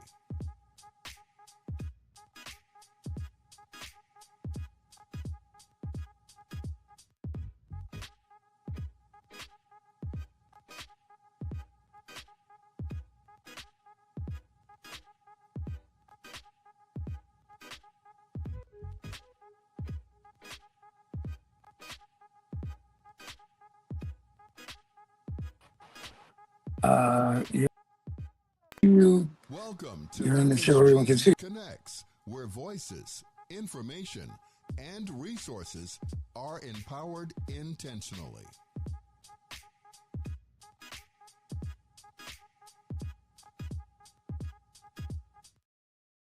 Everyone, and I hope that everyone can see me and hear me. Welcome to America's Heroes Group, a live digital media show. And we come on every week. My name is Ernesto Borges. I'm an attorney for some 40 years. I'll be celebrating 40 years next month. But I'm also a Vietnam veteran. And we're going to talk a little bit about some legal things a little later. But first, we want to talk about some veterans things. And having been a veteran, and I'm actually a 100% disabled veteran, so I get some benefits and also get a little compensation, which is very comes in very handy. I go to the Veterans Administration. I was probably there 3 times in the last week, but I'm a little concerned because services are cutting back a little bit. I had to wait quite a bit longer than I usually have had to wait in the past. Some of the things that are happening in our country, they're threatening to fire, 80,000 people who work for the Veterans Administration, which is a little concerning. I mean, if you think about our government in general, about 20% of the people who work for the government are veterans. Most of them don't work for the Congress. I don't think they have 20% in the Congress, but the general population, about 20% of us. So we want to keep our jobs. We've served our country well, and they're cutting back on the services, and it's a shame. Now, some people get benefits. I get benefits, but there's some things that I don't like. If you don't have 100%, you get no dental care at all. You can't even get your teeth cleaned unless you're 100% disabled. So there's some things that need to be changed in the Veterans Administration. And it's a shame that some of the people who never served the country are some of the people who are making the big decisions about how veterans are going to be treated. And that is, it's a shame. This past weekend, this past Saturday, I lost a very dear friend who's an attorney. And he had this disease called idiopathic pulmonary fibrosis, where his lungs just weren't absorbing the oxygen. And he sat there in the hospital, and it was really tragic to me that he served, he was an officer in the Army, but oxygen, he couldn't get oxygen to survive. And they reduced his oxygen, and he died the next day. And the VA wouldn't accept him. He was at Advocate Illinois Masonic Hospital. The VA had no room for him, which is absurd. But those are some of the things that we're facing. We need to stay on our legislators to make sure that they protect us. The court system needs to protect veterans, veterans who are active duty, those who have served, and even those who work there, because people who work at the Veterans Administration serve the veterans. They may not be veterans themselves, but they service us as veterans. We want to protect their jobs also. Now, insofar as I said, I've been an attorney for 40 years. And if anybody needs benefits that are not getting benefits, please call me, because I have some very good attorneys that will help you to get veterans benefits just in case you're being denied those. I was in combat. I was exposed to Agent Orange. I got a Purple Heart, all of that, brown stars. So it was maybe a little easier for me to get benefits because I was, in fact, exposed to a carcinogen. But that being said, I am a lawyer, and I'd like to talk to you about some legal matters. I have a firm called Borges and Wu. I actually had the largest black-owned bankruptcy firm. I don't say just black-owned, but minority-owned bankruptcy firm in the country at one time. That's now no longer the case, but I still have a lot of clients, and I've serviced over hundreds of thousands of people. And there are, can help you with veterans matters. I can help you with all kinds of cases, whether it's bankruptcy. Of course, I've done a lot of bankruptcies. You're trying to buy some real estate, I can do that for you. Or if, at this point in life, I'm 77 years old and I'm getting up there, and I have a lot of friends who need help with estates and estate planning and preparing for that next step in their life as they transition out sometimes. And so I get a lot of calls about people who want to have powers of attorney done, or they might want to be, they want to prepare a will, trust, something like that. So we can help veterans, and I give veterans discounts, if you need any assistance in that. Sometimes as we get near to the December of our lives, there are things that we need to take care of, and we need to make sure that we protect, and we look forward to have forward looking to, instead of just waiting to the last minute, set yourself up, do your estate planning, protect your assets. Let's have, generational wealth amongst our people. So I can help you in many ways in doing those things also. So if you're having hard times, you need to file a bankruptcy, you can come see me. If you've had an injury, you want to come see me. If you need some veterans benefits that you're not being treated properly, come see me. If you need to work out something for your estate and later in life, or you're passing on, you want to make sure that you leave things in order, you can also see me. I'm doing a lot of real estate closings lately, and that's another way of us building generational wealth, is to buy homes, buy property, leave them in a certain way so they don't necessarily have to go to probate court. You can set things up so they pass down the line generational wealth that many of us have been deprived of having. A lot of us didn't get that 40 acres and a mule, and we didn't get anything but a poke in the eye for some of us. So It's time to start thinking, and it's time to be smart and to take advantage of the opportunities that are out there. I mean, if you want to get a home, use your veterans benefits. A lot of people, I go there to the VA and I see all the booklets and so forth, and a lot of services that are there for veterans are unused. Many of us don't use them, and we should use them because they may not always be there. There are powers that be that are trying to take our privileges away, trying to take our freedom away. They're trying to take various benefits that we are entitled to. And so I would, advise you and behoove you. It would behoove you to move on that now rather than later. Sometimes we get into this procrastination mood and we say, oh, well, I'll do it tomorrow. Well, and sometimes tomorrow never comes. So, pick up the phone. My number is 312-853-0200. I'm in Chicago, but I know attorneys all over the country. If you happen to be in another jurisdiction, another state, what have you, you can give me a call. I can normally refer you to someone in another state. Should you need somebody in, say, in California, Arizona, what have you, New York. I know people all over the place, and certainly if you're in Chicagoland, where I am, just give us a call. I advertise under the name of Bill Busters. It's just a little easier, and it was a name that I used when I was doing a lot of bankruptcies. We busted bills, if you will. So that's one way of remembering Bill Busters, and I got that from like Ghostbusters, and I said, well, I'll come up with something clever, Bill Busters. But come in and see me. I wasn't always 100%. I was 70%, then 80%. And then they changed the rules a little bit, and they decided that they should take into consideration combat veterans who were exposed to carcinogens and dangerous chemicals and so forth. And so then I got involved because one time I just wasn't involved in Veterans Affairs in terms of benefits for me. But don't pass up those benefits. And if you need any kind of legal help, I have a firm. I'm not a sole practitioner. I have other attorneys that help me. I have 4 offices in Chicago, in downtown Chicago, south side of Chicago, and the suburban 2 offices in suburban Chicago.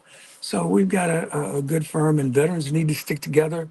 We need to support each other in so many ways. I always go and speak to the veterans anytime that I have the opportunity, anytime that I'm asked to speak regarding veterans or their affairs or the things that we can do as attorneys, especially legal matters that some people just aren't familiar with. I'm familiar with a lot of the issues. So, I myself, I'm going to see the dentist on Friday, and sometimes you have to get rough with them. I went to the VA and they didn't want to, they couldn't do what I needed, and I needed to go outside of the VA. They will pay for it, but they have to approve it. And I had to go up there and like get rough with the dentist at the VA and let them know you need to take care of this. You need to refer me because sometimes you have to go outside of the VA to get the services you need. But I know all of those, a lot of things that you might not be familiar with. So give me a call. Again, my name is Ernesto Borges, Borges, and I've done everything from practicing in criminal law, representing people who've gotten in trouble. And we have some programs here in Illinois that are especially designed for veterans who get in trouble. Sometimes veterans get in trouble and they take a bad step, a misstep here and there, and they have certain programs to help veterans who have been, especially those who've been in combat, those who are suffering from PTSD and other ailments. They should be given a little special consideration. And maybe I'm a little biased in that regard, but they should be given some special, and the courts do that. They do that. They say this person has served their country. This person has been exposed to certain conditions and circumstances that the average civilian has not.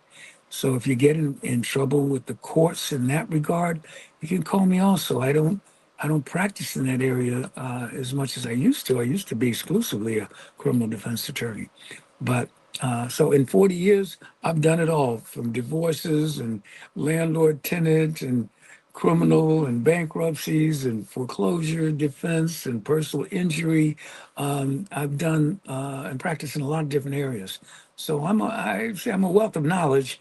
I may not be the greatest in all areas, but there are some areas that I'm pretty proficient in, and I certainly have other attorneys in my firm to help me. But I'm out here if you need me. Again, my number is 312-853-0200. And if you forget that, just think of Bill Busters. Think of Ghostbusters, billbusters.com. We have a website there, and you can go there and visit us. But we have to be not just laid back. We have to be participants. Even though some of us were in combat, some of us served in non-combat areas, but we've served, and we need to have the benefits that are out there for us. Some people don't, there are people who said, I don't have any regard for even POWs, people who've been prisoners of war. There are many of us out there, and I've known some prisoners of war. I knew one guy who was actually in Vietnam. He got captured, and they put him in a hole and buried him alive up to his neck. And he finally came home like in 1973. And he had some suffering, but you don't always have to go through combat to suffer. It's quite those of you who've been in the service and gone through basic training and and I used to be a sergeant also. I was a basic training sergeant when I came back from Vietnam. So that whole conversion. But if you need me, call me. I'm attorney Ernesto Borges. And thanks for joining us here, right here on America's Heroes Group. We started this some time ago with Cliff Kelly and Glenda Smith and Manny, who helps us with all the technical issues. But make sure that you tune in. We've always got a great message for you. Welcome We've always to got AHG information Connects, to give you. where voices, information, and I'm not here. resources Somebody are else will be here. empowered Maybe I'll come back intentionally. on another day and visit with you. And I just want to thank everybody for joining us. And tell your friends, tell your family, you need help. Call me. Call me here in Chicago. All right, I'm here for you, and I do a lot of pro bono work. If you're short on cash and you need help, I will help you in that regard also. So I don't know. Welcome That's the to show, AHG and everyone Connects, can. where Wait, I'm voices, glad everybody can see me. We have a little and technical difficulty resources at first. are empowered intentionally. Thanks. I'll see you. See you next time. Okay.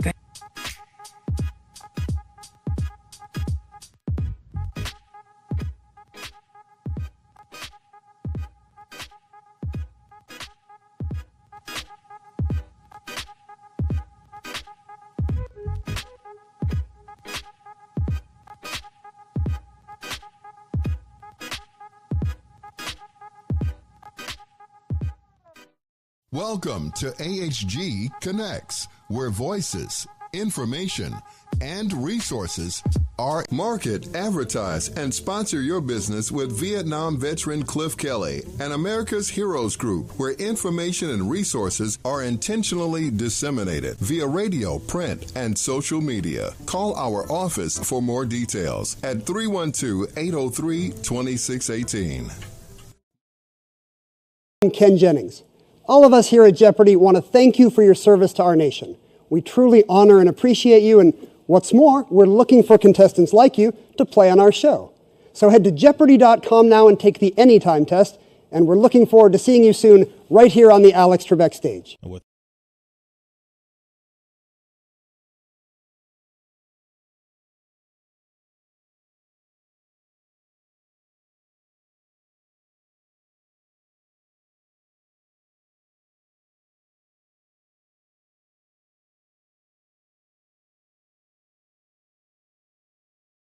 AHG Connects, where voices, information, and resources are empowered intentionally.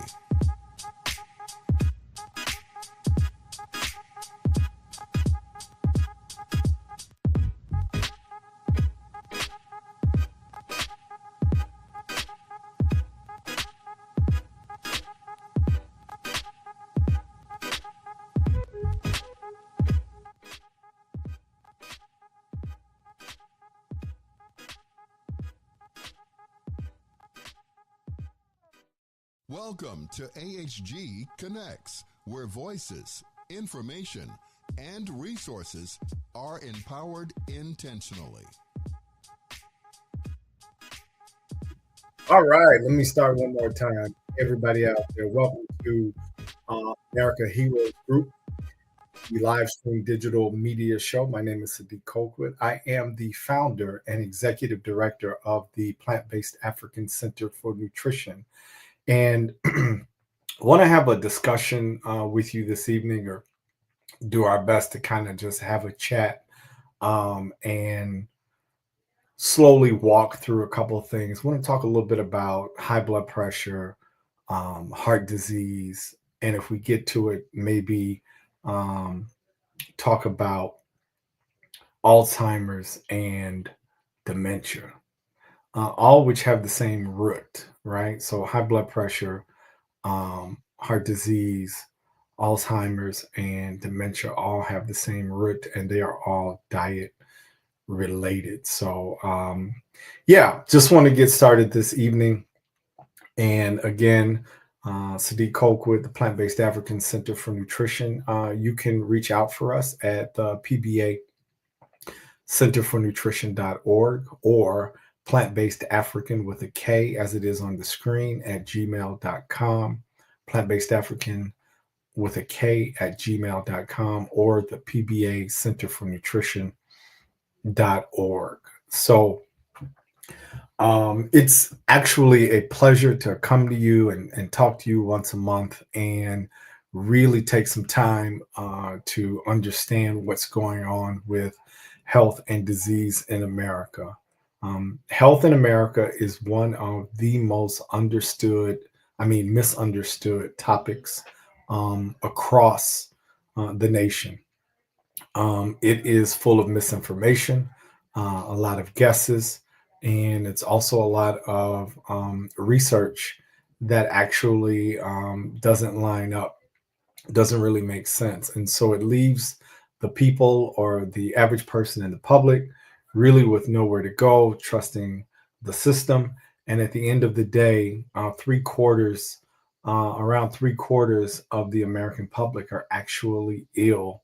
And so we can look at the data and see that there really isn't a healthy situation in the country. And most of it, 90% of it, is due to what we consume. And so that's pretty alarming. And we may know that in a general fashion, right? That Americans eat unhealthy. They talk about fast food and processed foods. But rarely do we get square information on the ratio of foods that we're eating. We get messages that aren't necessarily from the nutrition side, but we get messages that are from the advertising, marketing, and business side. For instance, milk does the body good. Milk does the body good is a slogan created by the dairy industry to actually sell milk, but very rarely do we have information on what milk, or dairy milk, or cow's milk, what it actually does to the body. And so other slogans, like, how much, where do I get my protein? How much protein do I need? And then the list just goes on and on and on. And all of these ideas, all of these constructs are really given to the public to drive product sales as opposed to health. And so we can see that we consume what we're being told to consume, and we're also suffering for it in the long run. And we have also misleading information. And today we face in America a population that, although by years we may be living longer, quality of life is actually headed downward and trending downward in the other direction. So by the time you are approaching the last 10 or 15 years of your life as a public, we are more sick and more dependent upon others than we ever have been before. And a lot of it is due to what we find on the ends of our fork. So how do we make sense of what those things are? How do we parse the information that we are receiving? And so that's a bit of what I'd like to do today.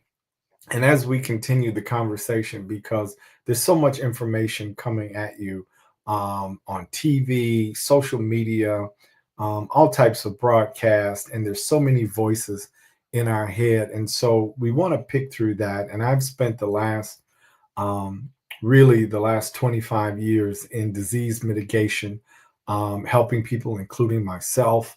At 29, diagnosed with high cholesterol and high blood pressure, was told that I was going to need to be on meds for the rest of my life.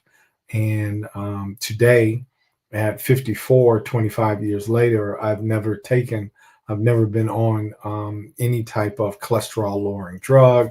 I don't have any medications. As a matter of fact, I am disease free, which puts me at less than 2% of the population my age, demographic, and background as a African American male born and raised on the south side of Chicago.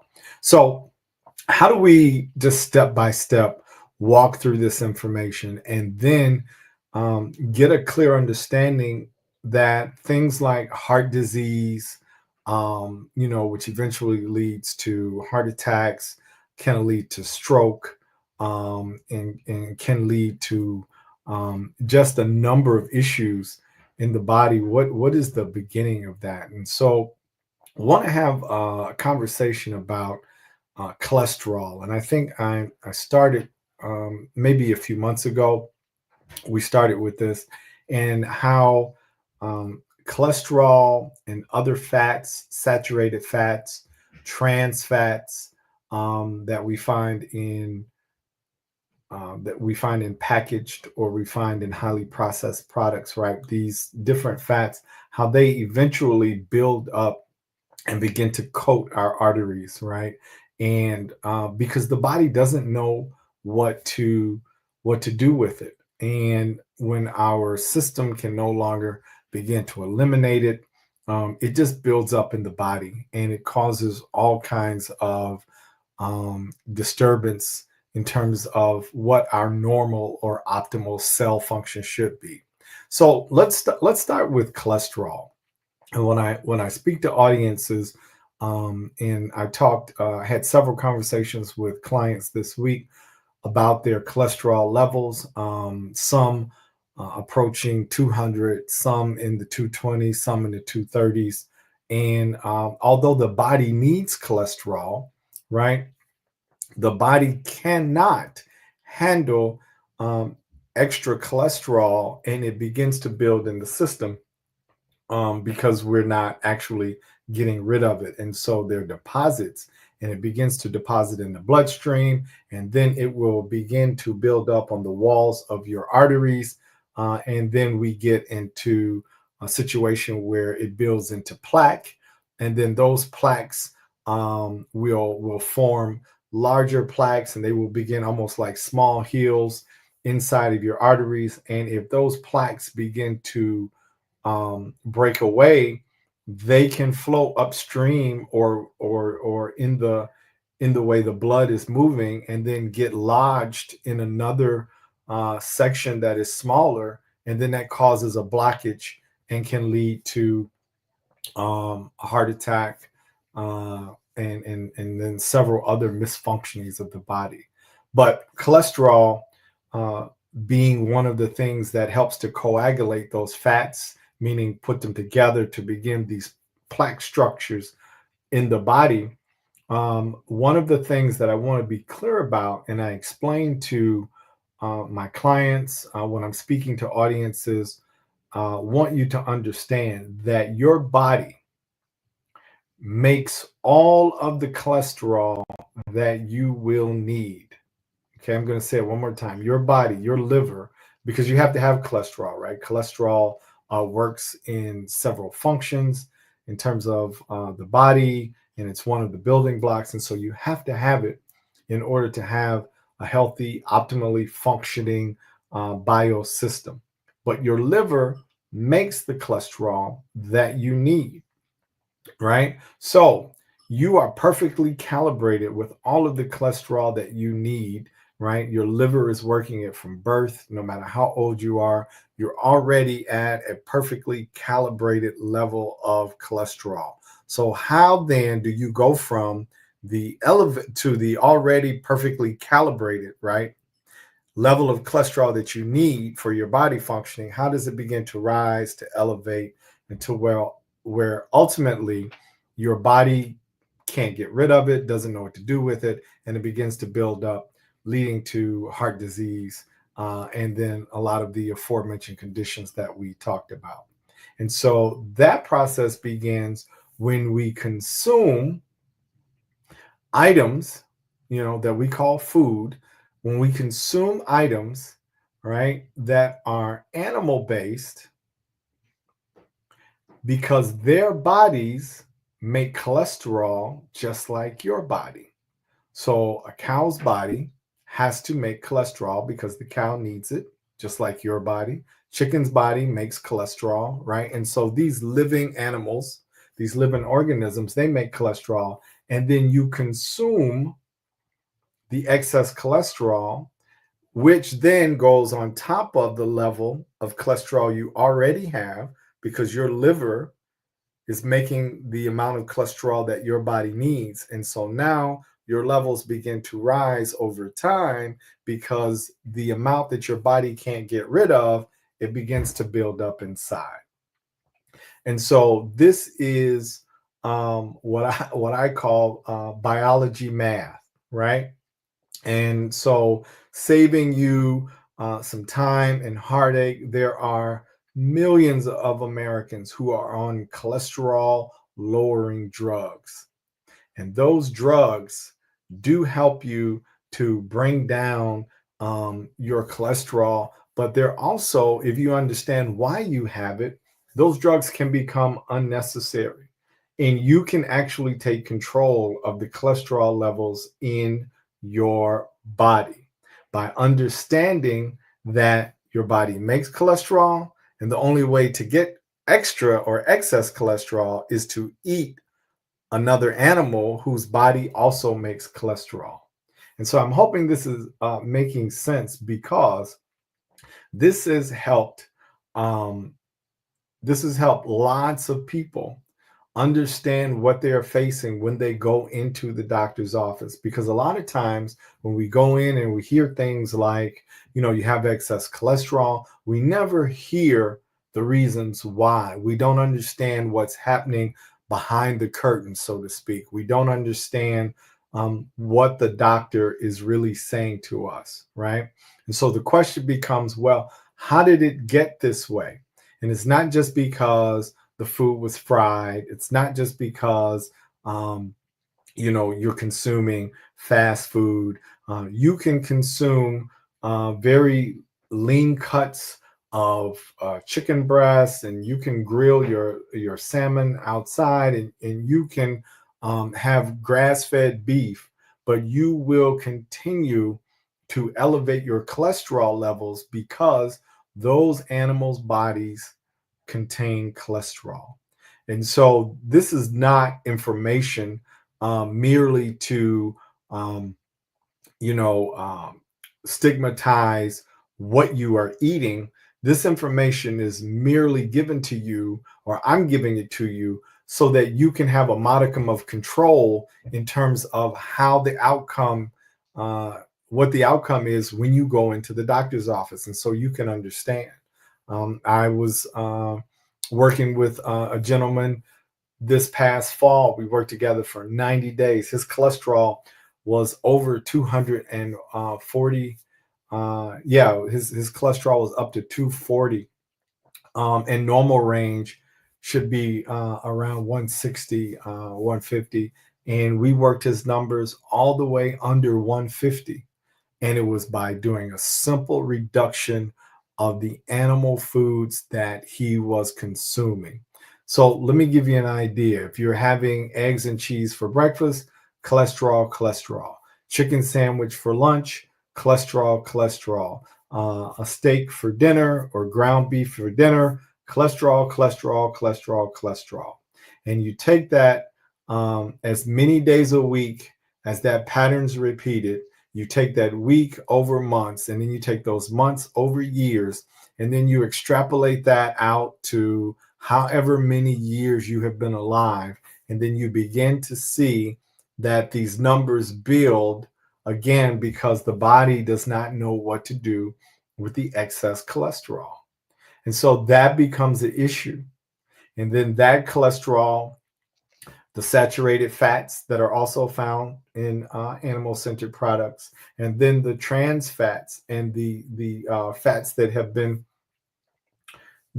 been mutated, so to speak, as stabilizers and are used in just products that we pick up off the shelf in the processed aisles of the grocery store, which is most of the grocery store.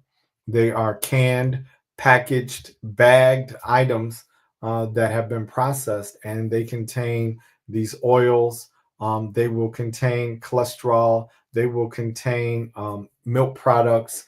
And so these things over time begin to build in our systems, and we'll find ourselves, especially as African-American men and women, we'll find ourselves in our late 30s, early 40s, moving into our 50s, and our bodies just cannot handle that type of debt load over time, and it becomes a problem. And so we start working with the doctor calling us in and saying, hey, you've got prediabetes, or hey, you've got high cholesterol, or hey, you've got X, you've got Y, you've got Z. And then by the time we are, I have a few clients now, late 60s, early 70s, we start approaching and saying, hey, our thoughts are foggy, memory is becoming a challenge and an issue. And so all of that is related to the oils, the fats, and the cholesterol that we consume over time. Okay. And so I want to give a little time to, so heart disease, high cholesterol can be controlled by the ratio of plant to animal products that we eat. So for instance, the things that, grandma made or mom made, that in terms of vegetables, like those collard greens, those mustard greens, those turnip greens, you know how much cholesterol? Zero. Those pole beans, those string beans, those black-eyed peas, you know how much cholesterol? Zero. The squash, we could go on down the list. The kale greens, we could go into the fruits, bananas, apples, pears, mangoes. Cholesterol, zero. And so we talk a lot about adding to the diet, but we never talk about subtracting, right? And it's a process of both. So as you add and you have more fruit and vegetables in your diet, you also have to dial back on, if you want to effectively lower your cholesterol and therefore lower your chances of heart disease, heart attack, and stroke, you have to reduce the amount of items you're eating that actually contain the cholesterol. That would be the chicken, the beef, the pork, the fish, and definitely eggs and dairy. They are some of the highest fat and cholesterol content foods you will ever eat. And so the process is, how do I manage this? Everybody is unique and has a unique code. But in general, the more you can reduce the animal-centered foods you are eating, and the more you can increase the plant-centered, the plant-based foods that you're eating, you will see your health go in an upward trajectory as opposed to continuing to move on a downward trajectory. Our bodies are just not equipped to handle the load that animal-centered foods put on us, from our digestive tract, from our gut health, to how we process oxygen. And so, to be really clear, I just want to spend a little time on Alzheimer's and dementia. And so, my first contact with it was in the late 70s. I was maybe 7 or 8 years old, and not very much understanding, like had no idea of what dementia was. But one of my aunts in the South, you could tell because every time we would go back, she would remember less and less and less. And it was challenging to, and having no understanding and being young, to just see someone that you loved, admired, and played with actually have less of an idea of who you are or were over time until eventually they passed away. So it's a very sensitive and personal situation for me. So I say that, and it affects millions of people, millions of people. But the basic understanding also is that a shift in diet can also stem the tide, right? And it can put you in a hold and actually begin to mitigate and help with the idea of memory retention, with how the brain works. And so I want to share a little basic understanding of the fact that the brain, although it's not the largest organ that you have, but the brain, based on its size, uses the most oxygen out of all of the organs in your body. Your brain will use 20% or more of all of the oxygen that you breathe in. So you have to understand that for a moment, or just sit with that. All of the oxygen you breathe in, your brain right up here will use 20% or more of that oxygen. And then what carries that oxygen to the brain, right? The blood, right? And so now, as we've talked about this buildup. We've talked about this buildup of cholesterol, right? We've talked about these fats. We've talked about these waxy substances, right? We've talked about plaque. And so now researchers are starting to look at the plaques that build, right? The amyloid plaques, these things that disrupt blood flow to the brain. So imagine, and that, these arteries, right, the capillaries up here, they're much smaller than the ones that are in larger parts of your body. So imagine over time filling these spaces with these extra fats, these trans fats, these saturated fats, with the cholesterol, all through diet. And the body can't handle them. So the deposits happen in your arteries, right? These plaques begin to build. And as they build, it obstructs the blood flow. But for the brain, as you are obstructing the blood flow, you are also obstructing the oxygen flow. And the brain simply cannot function without oxygen. And so parts or centers of the brain begin to shut down, and you wake up and your thoughts are foggy. You can't remember where you placed your briefcase. And so these things are not a function of age. I want to say that again. These things are not a function of age. It is a function of diet over time.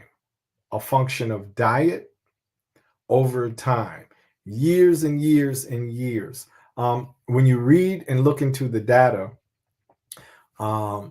shows that the average American, right, that is a part of partaking in the standard American diet, no matter what cultural version of that you have, basically an animal-centered diet. The average American has the start, or what they call the floor, or the beginnings of heart disease, right? Coronary artery disease between the ages of 16 and 18. So I want to say that again. The beginnings of heart disease, coronary artery disease at the ages of 16 to 18 years old. So everybody, right? 335 million people in the United States, maybe as high as 340 million people today, all have 99% this condition where heart disease is beginning as a teenager. And so we go in our 20s, we go in our 30s, our 40s again, and we continue up this curve because what we are consuming, and that consumption is wreaking havoc in the body. And these conditions can be controlled, just like they start at the end of the fork, they can be controlled by what we do at the end of the fork. And so there's so many things that play a role in the AHG nitrates Connects, that are where necessary voices, in the information, so and just want you to resources know, are empowered time for me to get out of intentionally. here. But if you have questions, again, reach out to us at the PBA Center for Nutrition or Plant-Based African with a K at gmail.com. We'd love to continue the dialogue. We want to thank you for joining us this evening, and we want to wish everybody well. And again, thank you and have a great night.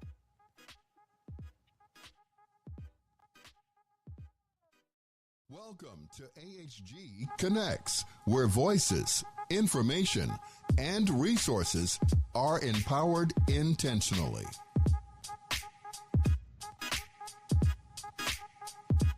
Market, advertise, and sponsor your business with Vietnam veteran Cliff Kelly and America's Heroes Group, where information and resources are intentionally disseminated via radio, print, and social media. Call our office for more details at 312-803-2618. Market, advertise, and sponsor your business with Vietnam veteran Cliff Kelly and America's Heroes Group, where information and resources are intentionally disseminated via radio, print, and social media. Call our office for more details at 312-803-2618. Market, advertise, and sponsor your business with Vietnam veteran Cliff Kelly and America's Heroes Group, where information and resources are intentionally disseminated via radio, print, and social media. Call our office for more details at 312-803-2618. Market, advertise, and sponsor your business with Vietnam veteran.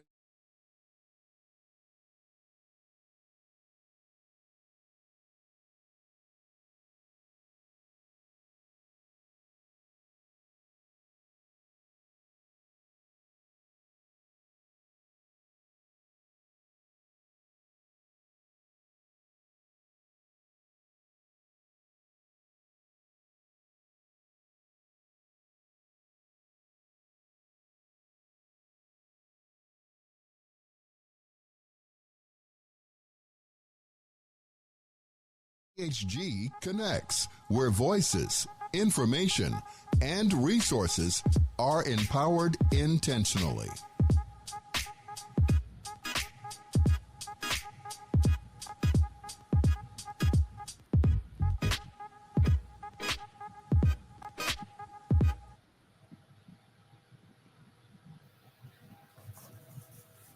All right.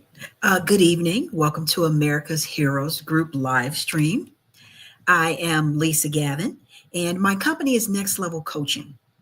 And Next Level Coaching is designed to help you get coached to another level when it comes to your financial literacy. And we have something we call money mastery coaching, because these days, believe me, we've got to be a master of our money instead of our money being a master of us.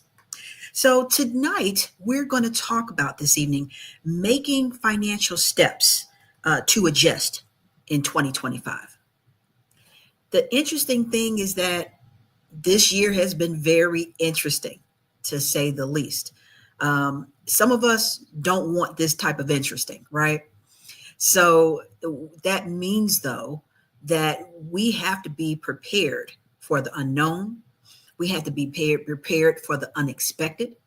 Those of us who really strive to live very stable lives, these times are challenging for us.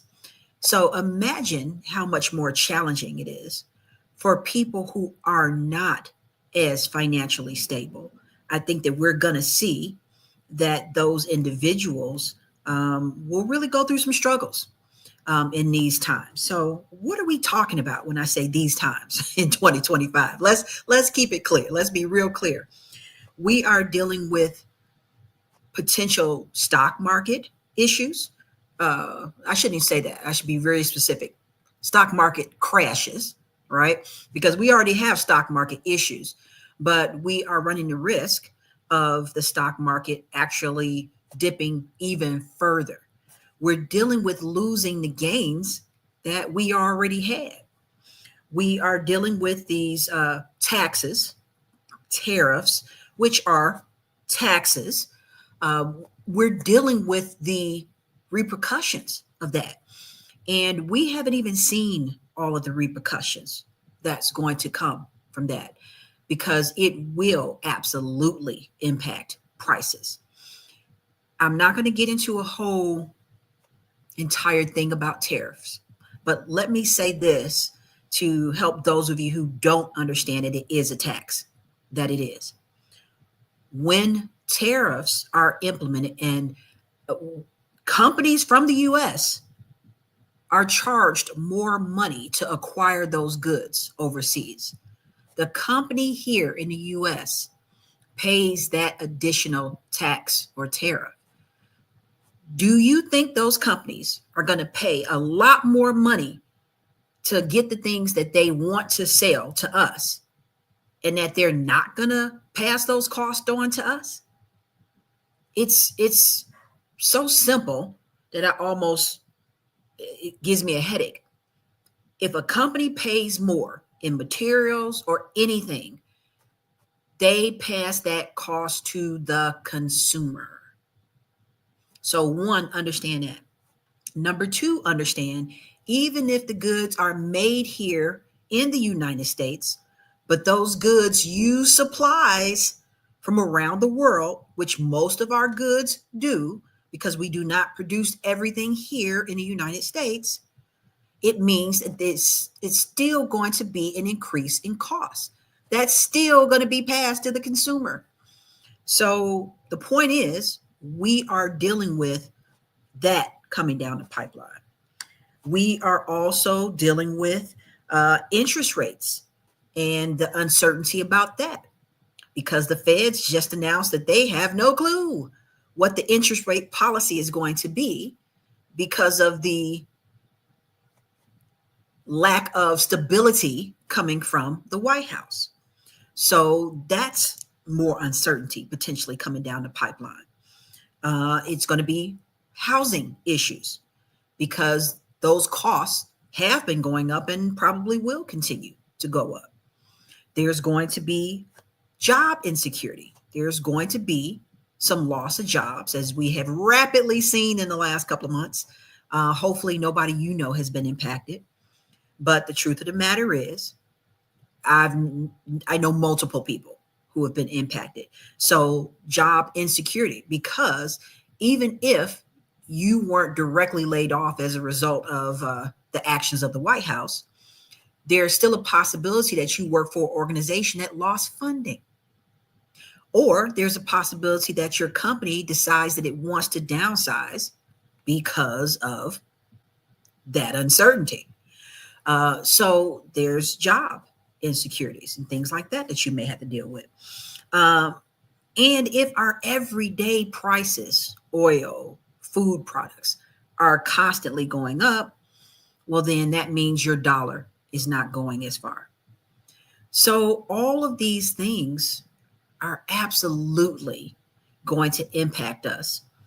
And the best thing that we can do is hope to, in some type of way, mitigate the risk. Or we can hopefully look for a way to stabilize ourselves even more than we are, to be prepared for the changes.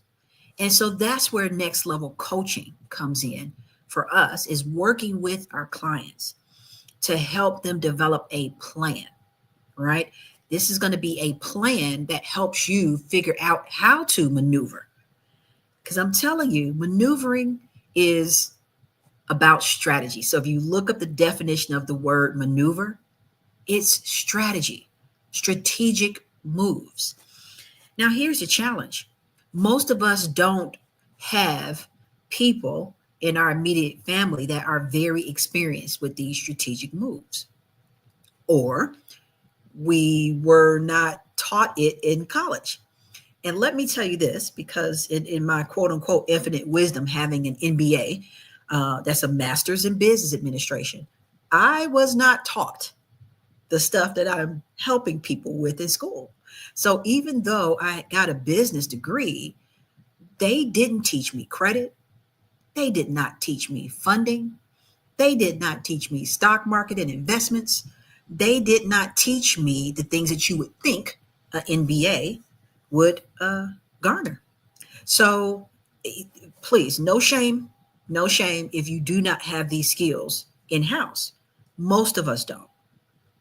And again, if you're not getting them in school, or you don't have other people that is their actual expertise, then that means you're not getting the proper advisement and coaching. Now, let me tell you this, because for me as a coach, I'm always getting coached. I went to a workshop by an individual that literally charges $100,000 a client. And he gave some extraordinarily sound advice. And I'll share it with you because it's very relevant to this conversation that we're having. He said, we should stop listening to opinion and only get advice. What does that mean? Opinion is just somebody who has a thought about what you're saying. That does not necessarily mean that that person has experience and knowledge in that particular area. They're just telling you their opinion. It's like most people, when you talk about a movie and they say, oh yeah, that movie was great. They're not movie critics. They don't do it professionally. They're just giving you an opinion. What you want is advice. Advice is different.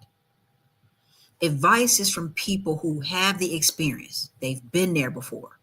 They've done not maybe exactly what you're doing, but they've done elements of it. They understand the risks, the challenges. And you know why this is important?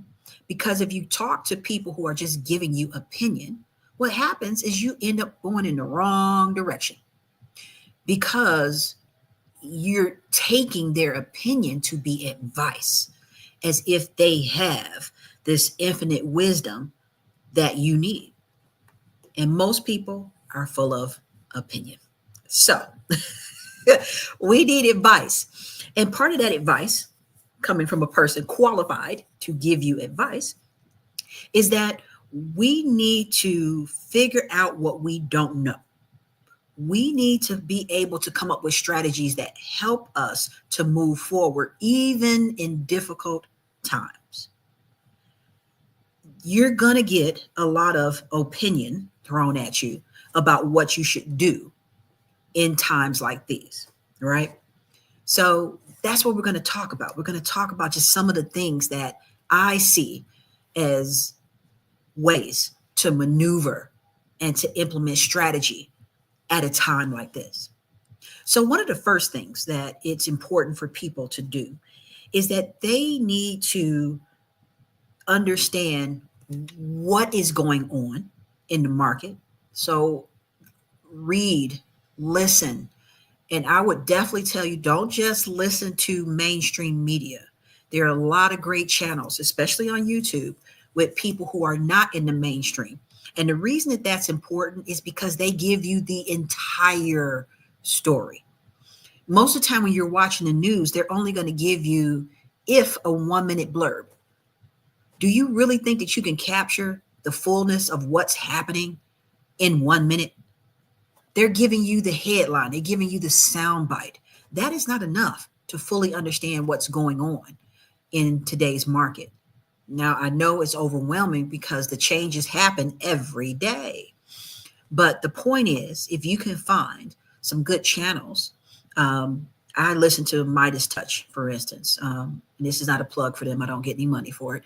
But they are really good at reporting the entire story and all of behind the scenes of what's going on. So you may want to find some not mainstream media places to listen to what's happening in the news. The second thing is you need to understand where your vulnerabilities are. So if you're in the stock market, then yeah, you're going to have some vulnerabilities there. If you have a 401k, you may be facing some potential challenges because if your 401k is not conservatively invested, it's going to be affected by the stock market. You may want to analyze and pay really close attention to the different types of credit you have. Why? Because if you've been in a pattern of bad credit or subprime credit, then it's going to be more difficult for you to pay those bills. What do I mean by that? Well, if you have a debt that has a high interest rate, that means your monthly payment is going to be higher than the person that has a low interest rate, right? So that's where interest rates come in and make a difference. So you have to start looking at, is that a risk area for me? And if it is, what do I do about it? So we'll talk about that in a moment. Employment security.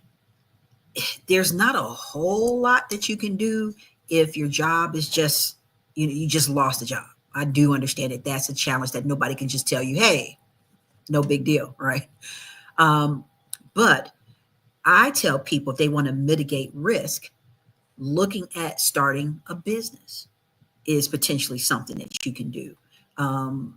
Turn your side hustle into a real hustle, right? Because a lot of people have side hustles. Maybe this is a good time for you to evaluate it a little bit closer and to say, hey, is this an extra way that I really could make some extra money? Because nothing mitigates nothing levels out loss of salary as new salary or loss of income as new income, So if you are facing potentially losing income, start looking at other ways that you can start to replace some of that. Okay. The other thing is that we have to get better about how we're managing our money. This is where money mastery comes in for us. A lot of people don't pay attention to their financial waste. How often are you ordering out on Uber Eats? At one point, for example, I realized I was spending $600 a month ordering out at work for myself and staff. I'm sure they liked the benefit of being fed, but I didn't have to do that every day. And I'm sure I like the benefit of just saying, hey, send me something, because maybe I didn't have to package my leftovers from home. But guess what? When I realized how much money I was spending, oh, believe me, I've completely flipped the script, because I only order out one day a week. Every other day is probably food and leftovers coming out from home or things that I could easily prepare at work. So those are sacrifices, but that is how you mitigate risk. Making sacrifices can be a critical way of mitigating risk, because you want to be in position that you can hold on to more money. In times like these, we have to get a lot more analytical, a lot more strategic, and a lot more creative about what we're doing with our money. So for us, it's really about understanding where a client is in their process and then figuring out how to get them in a better position. So I'll give you from a start to finish. I may have a person at the start that has poor credit.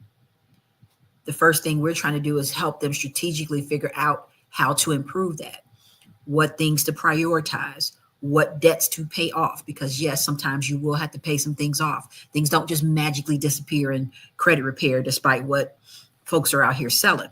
Okay. But strategically, if you have a plan for what you're doing with your credit improves. If you know what things are driving your credit scores, you know what debts and things to prioritize, you know what issues to try to settle out and get rid of, the things that are holding your credit back, you'd be surprised how often I get a person that literally they're ruining their credit scores because they're upset because a company didn't take away a fee or a charge that they didn't think was valid. They got mad, they stopped paying it. Are you kidding me? Now your credit scores, you get a 30-day late, 60 days late. You think you're punishing that company? No, you are punishing yourself. So it's so important that people understand what things are driving their credit scores and not get into these petty arguments, issues, trying to not deal with it or thinking that you're making a stance. And the only stance you're making is to ruin your own credit. So, we'll start with a lot of our clients there, helping them develop the strategy to increase their credit scores.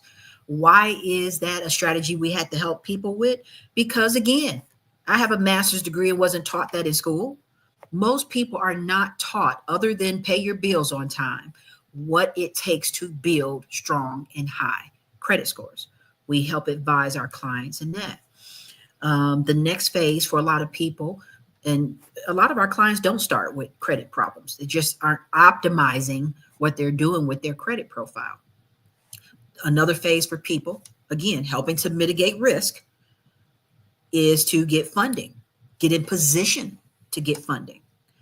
If anything happened, Lord forbid, lost a job or or a loss of another family member's losing income and income's not coming to the household, different things that happen. Do you have any backup money? Getting yourself in position for funding helps to mitigate risk. Why? Because, banks don't lend to people who look desperate. Truth of the matter is, if you wait till you look absolutely desperate and you need some money, the bank is probably not going to give it to you. I know they like the people that walk in looking shiny. Okay. Because a bank's in the business to make money, not lose money. If you come in and you're too risky because you come in and by this point, everything is maxed out and you're financially stretched and stressed, do you think that they trust that you're going to be able to pay them their money back? Probably not, right? So you want to be planning to make a move on some of these things. Get in position to be able to get funding. Do not wait until things fall apart to do that. Okay. So again, the ability to get funding helps to mitigate risk. The ability to have higher credit scores and to get yourself in position mitigates risk. The ability to, even if you're not trying to get funding, to perhaps refinance things to get your expenses down. That's an important strategy that people miss the boat on. I'll give you an example. Let's just say you bought a car. At the time you bought a car, your credit scores were a little compromised, right? So you're stuck in a high interest rate. Okay. You're in the teens. Lord forbid if you're actually in the 20s, but in terms of percentage. But they didn't give you anything single digit because your credit scores were challenged. Did you know that after 6 months of on-time payment history, you probably qualify to refinance that vehicle loan? You know how many people don't refinance and just stay at the horrible interest rates they were charged? Look, it happens. It happens that you're in a situation where you just need to get this car, your credit's not ready, something happened, whatever, right? Excuse me. 6 months of on-time payment history can potentially change that. And by doing the refinance, and there's companies out there, you get your monthly payment down from $700 to $550. Wouldn't you love to have an extra $150 per month? I mean, again, mitigating risk. If you have additional cash flow, additional money that's in your pocket, in your bank account, and if you more particularly focus that money for a particular purpose, maybe that money goes to pay off a debt faster that you're trying to get rid of. And by getting rid of that debt, now that's one more monthly payment that you're not kicking out every month. That's one less bill that you're paying every month. I work with my clients all the time with debt strategies. Avalanche is one of them, and I'm not going to get off into the meanings of it, but the truth of the matter is they're just strategies to figure out how to get rid of debt. Are you going for the big ones first, or are you doing a snowball and you just, you're doing the small ones and it snowballs to something bigger? So those are different. There's different debt strategies to look at. But the bottom line is, without a strategy, you don't see the progress. But strategies and plans mitigate risk. So do you see the theme here? Everything is about how we mitigate risk. And I'll give you another story, just another way that people move and maneuver. I had a client, for instance, that she had great credit, perfect credit, perfect payment history. However, something did happen. And rather than her getting a loan for those things, she used her credit cards to just get through, right? And I'm pretty sure she assumed that she would be able to just, money would keep flowing and she'll be able to pay these things off. Well, unfortunately, it didn't happen that way. And so she was just kind of stuck with high usage and all of her credit cards maxed out and none of the, avenues to pay those things off was happening, right? So she didn't know how to get out of that situation because it did hurt her credit scores a little bit. It didn't tank them, but it hurt, right? Well, we were able to help her get a consolidation loan. No, I'm not talking about consolidations that, where a not-for-profit says, hey, give us all your bills and we'll work something out with your people and we'll try to reduce some interest and we'll make some monthly payments for you. That's not consolidation of debt. That's just consolidation of bills. Okay, that's consolidation of where you pay your bills. A real consolidation completely pays off the debt. And so in her particular case, they gave her one loan for a lump sum amount, let's just say, for example, $20,000, and she was able to pay off $20,000 worth of credit cards. Not only did she not have to still pay those 5 credit card companies money every month, let me note, she did put those credit cards up though. She didn't go back and recharge them, right? Important part of the story. They can't jump out your wallet and say, here I am, and charge by themselves. Leave them at home, okay? But she was able to have one monthly payment. The interest rate on that monthly payment was lower, right? It was one payment, and she did not have the risk of missing a payment with those 5 other companies. So you might say to yourself, well, what difference does it make if she's got 20 over here and 20 over here? Aren't they the same? No. When you pay off 5 credit cards that were maxed, it alleviates the pressure on your credit score. Why? Because credit scores are a measurement of risk. So if you don't have 5 different people to pay, you certainly look less risky than the person that has 5 people to pay and all 5 of those accounts are maxed out. Now you just have one loan over here. You're paying it on time. And that's an installment loan. And installment loans are just kind of slow and steady. Just keep paying them on time and they grow your credit score. But when your credit cards are maxed, they tank your credit score. So when people make that move, when they trade that 20,000 over here for that 20,000 over here, they actually increase their credit scores. And so once those credit cards report paid down, now you're in position to do the other things that you want to do. Maybe refinance the car loan, maybe refinance the mortgage. Now, keep in mind, in these times, you have to be very cautious, especially when you're looking at refinancing mortgages, just simply because mortgages and mortgage rates, you have to look at what your current rate is to make sure that there would be an advantage to you refinancing. Otherwise, do not do it. But the bottom line is you can evaluate other moves that you can make once you free up some of that money from restructuring your debt. So the bottom line is that, all of these things are really about strategy. And a lot of times we need help figuring out that strategy. And that's where good coaching comes in. People who are not giving opinions, but giving advice.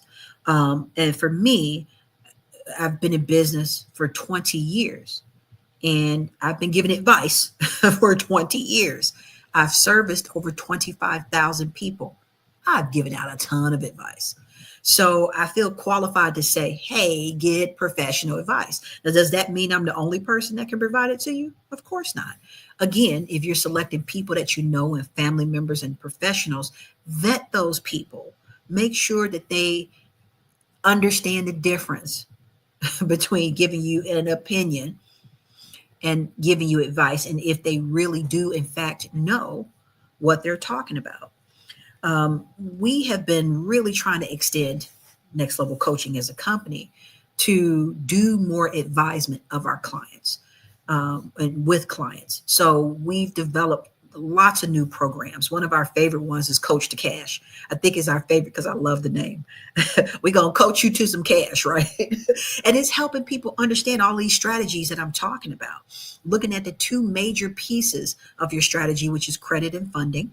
And then shifting those eventually to potentially business ownership, because we also help a lot of our people develop business credit, because business credit, don't tell them I told you this, is a great place to hide your debt. It's much better if you're doing your hustle, but your hustle structured as a business, and that business has a business bank account, and income and money that you make goes into that business, because now you're positioning yourself to actually have a whole nother income stream that comes in, that gets the respect that your check stub gets, right? Lenders love seeing your check stub. They love seeing that you make money. But if something happens, you want to have a backup plan. But our Coach to Cash program is one of the things, one of our favorite programs that we use to help educate people with the strategy. So, it's very important to get a strategic mindset about this stuff. And if you don't have it, if you haven't learned it, it is never too late to learn. It's never too late to realize that, that needs to be coached. Because, for instance, most people listening to this, if you have a favorite sports team, you probably know their record. You probably know what their wins and losses are. Okay. You like, oh yeah, the Bears, they were 18 and I wish they was 18 and something. they were 12-3. I even wish they were that. But the bottom line is, you know what their record is, right? Well, do you know what your record is? What is your win-loss record when it comes to how people look at you? How strategic are you in terms of making sure that you're looked at as a winner, somebody wants to give money to? So, the bottom line is, I really would like for you to understand that just like we get coaches, the Bears have coaches, people who want to do anything well have coaches. Your money and your money strategy needs a coach. So check out coachtocash.com. Coachtocash.com is one of our programs. And it's really a good way to understand how strategy can help you.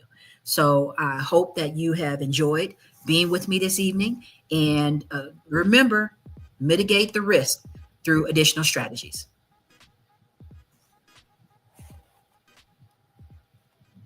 Welcome to AHG Connects, where voices, information, and resources are empowered intentionally.